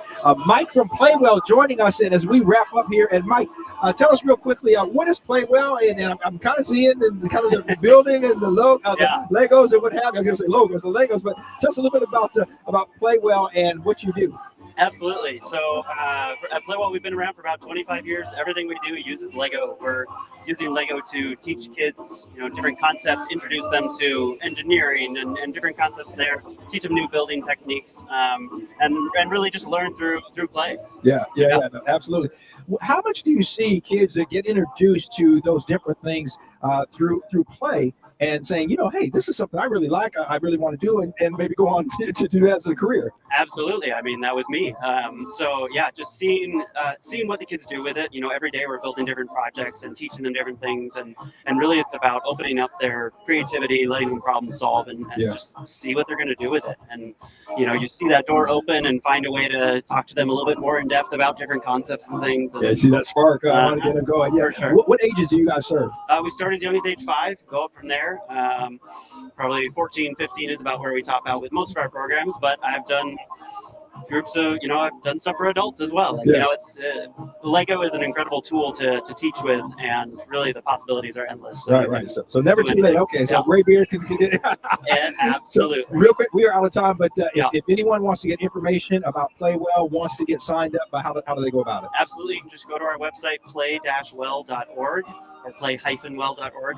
And there's a little spot where you can just put in your zip code or anything, find programs that we're running near you. We're gearing up for a really busy summer, and looking forward to a lot of fun. Yeah, cost and aid available for families that need it. How does that work? So we partner with lots of different organizations, schools, community centers. A lot of them have their own different scholarships, other things available. But you can always, reach out to me on our website, and I can get you more info. All right, thank you. That's Mike from Play Well. Play-well.org. Yes. If you want to get more information, and if you got a kid that's interested in building or likes Legos, Play Well is the place. Send them our way. Absolutely. All right. Thank you very much. Appreciate you being out here. Well, that is going to do it for us here at Rainier Avenue Radio, wrapping up just a festive day here at Renton Municipal Stadium. And, Memorial. Memorial? I said Memorial. municipal. Yeah, Memorial. I said municipal. My bad. Municipal. We're going to court. We're going to court, Rick. Okay. No, I don't want to go to court. Thank you, Daniel, for correcting my English, which stinks. But anyway, Renton Memorial Stadium. It's been a long day, and I didn't get to eat all my lunch, But anyway, with that said, I hope you have enjoyed the broadcast. But really, just highlighting what United Way, what Doug Baldwin and Tony in the background there, kind of wrapping up the first annual community barbecue, and Doug Baldwin again, all that he is doing, and we'll hear more from Doug. We'll get him on Rainier Avenue Radio as well, and kind of highlight what he's doing. We also will get Eddie McMillan back on and talk a little bit more about what he's doing with athletes and what have you, and just really highlight what is going on in the community. But a big thank you to United Way of King County, Gordon McHenry, their president and CEO, and all of the staff and the volunteers. All the team here at the Rainier Avenue Radio, John Yasutaki, Dennis Weaver was here, Daniel B, obviously Taylor Kareen, and so we just had the whole team here. Vicki Nabarro. Yeah, and then yes, thank you, and so just had a team here bringing this broadcast. We hope you've enjoyed it. Daniel, I don't think there's anything else. And again, tune in tomorrow from 11 to 3. And we'll be live, and then also on Tuesday as we bring you more special programming. And that will do it for us here from Renton Memorial Stadium. That's right, Rick. That's right. All right. That's right. Thanks for listening. Take care. Peace. And God bless to all of you. Make music. Yes, indeed. Canopy, well, I guess they're all white. But this is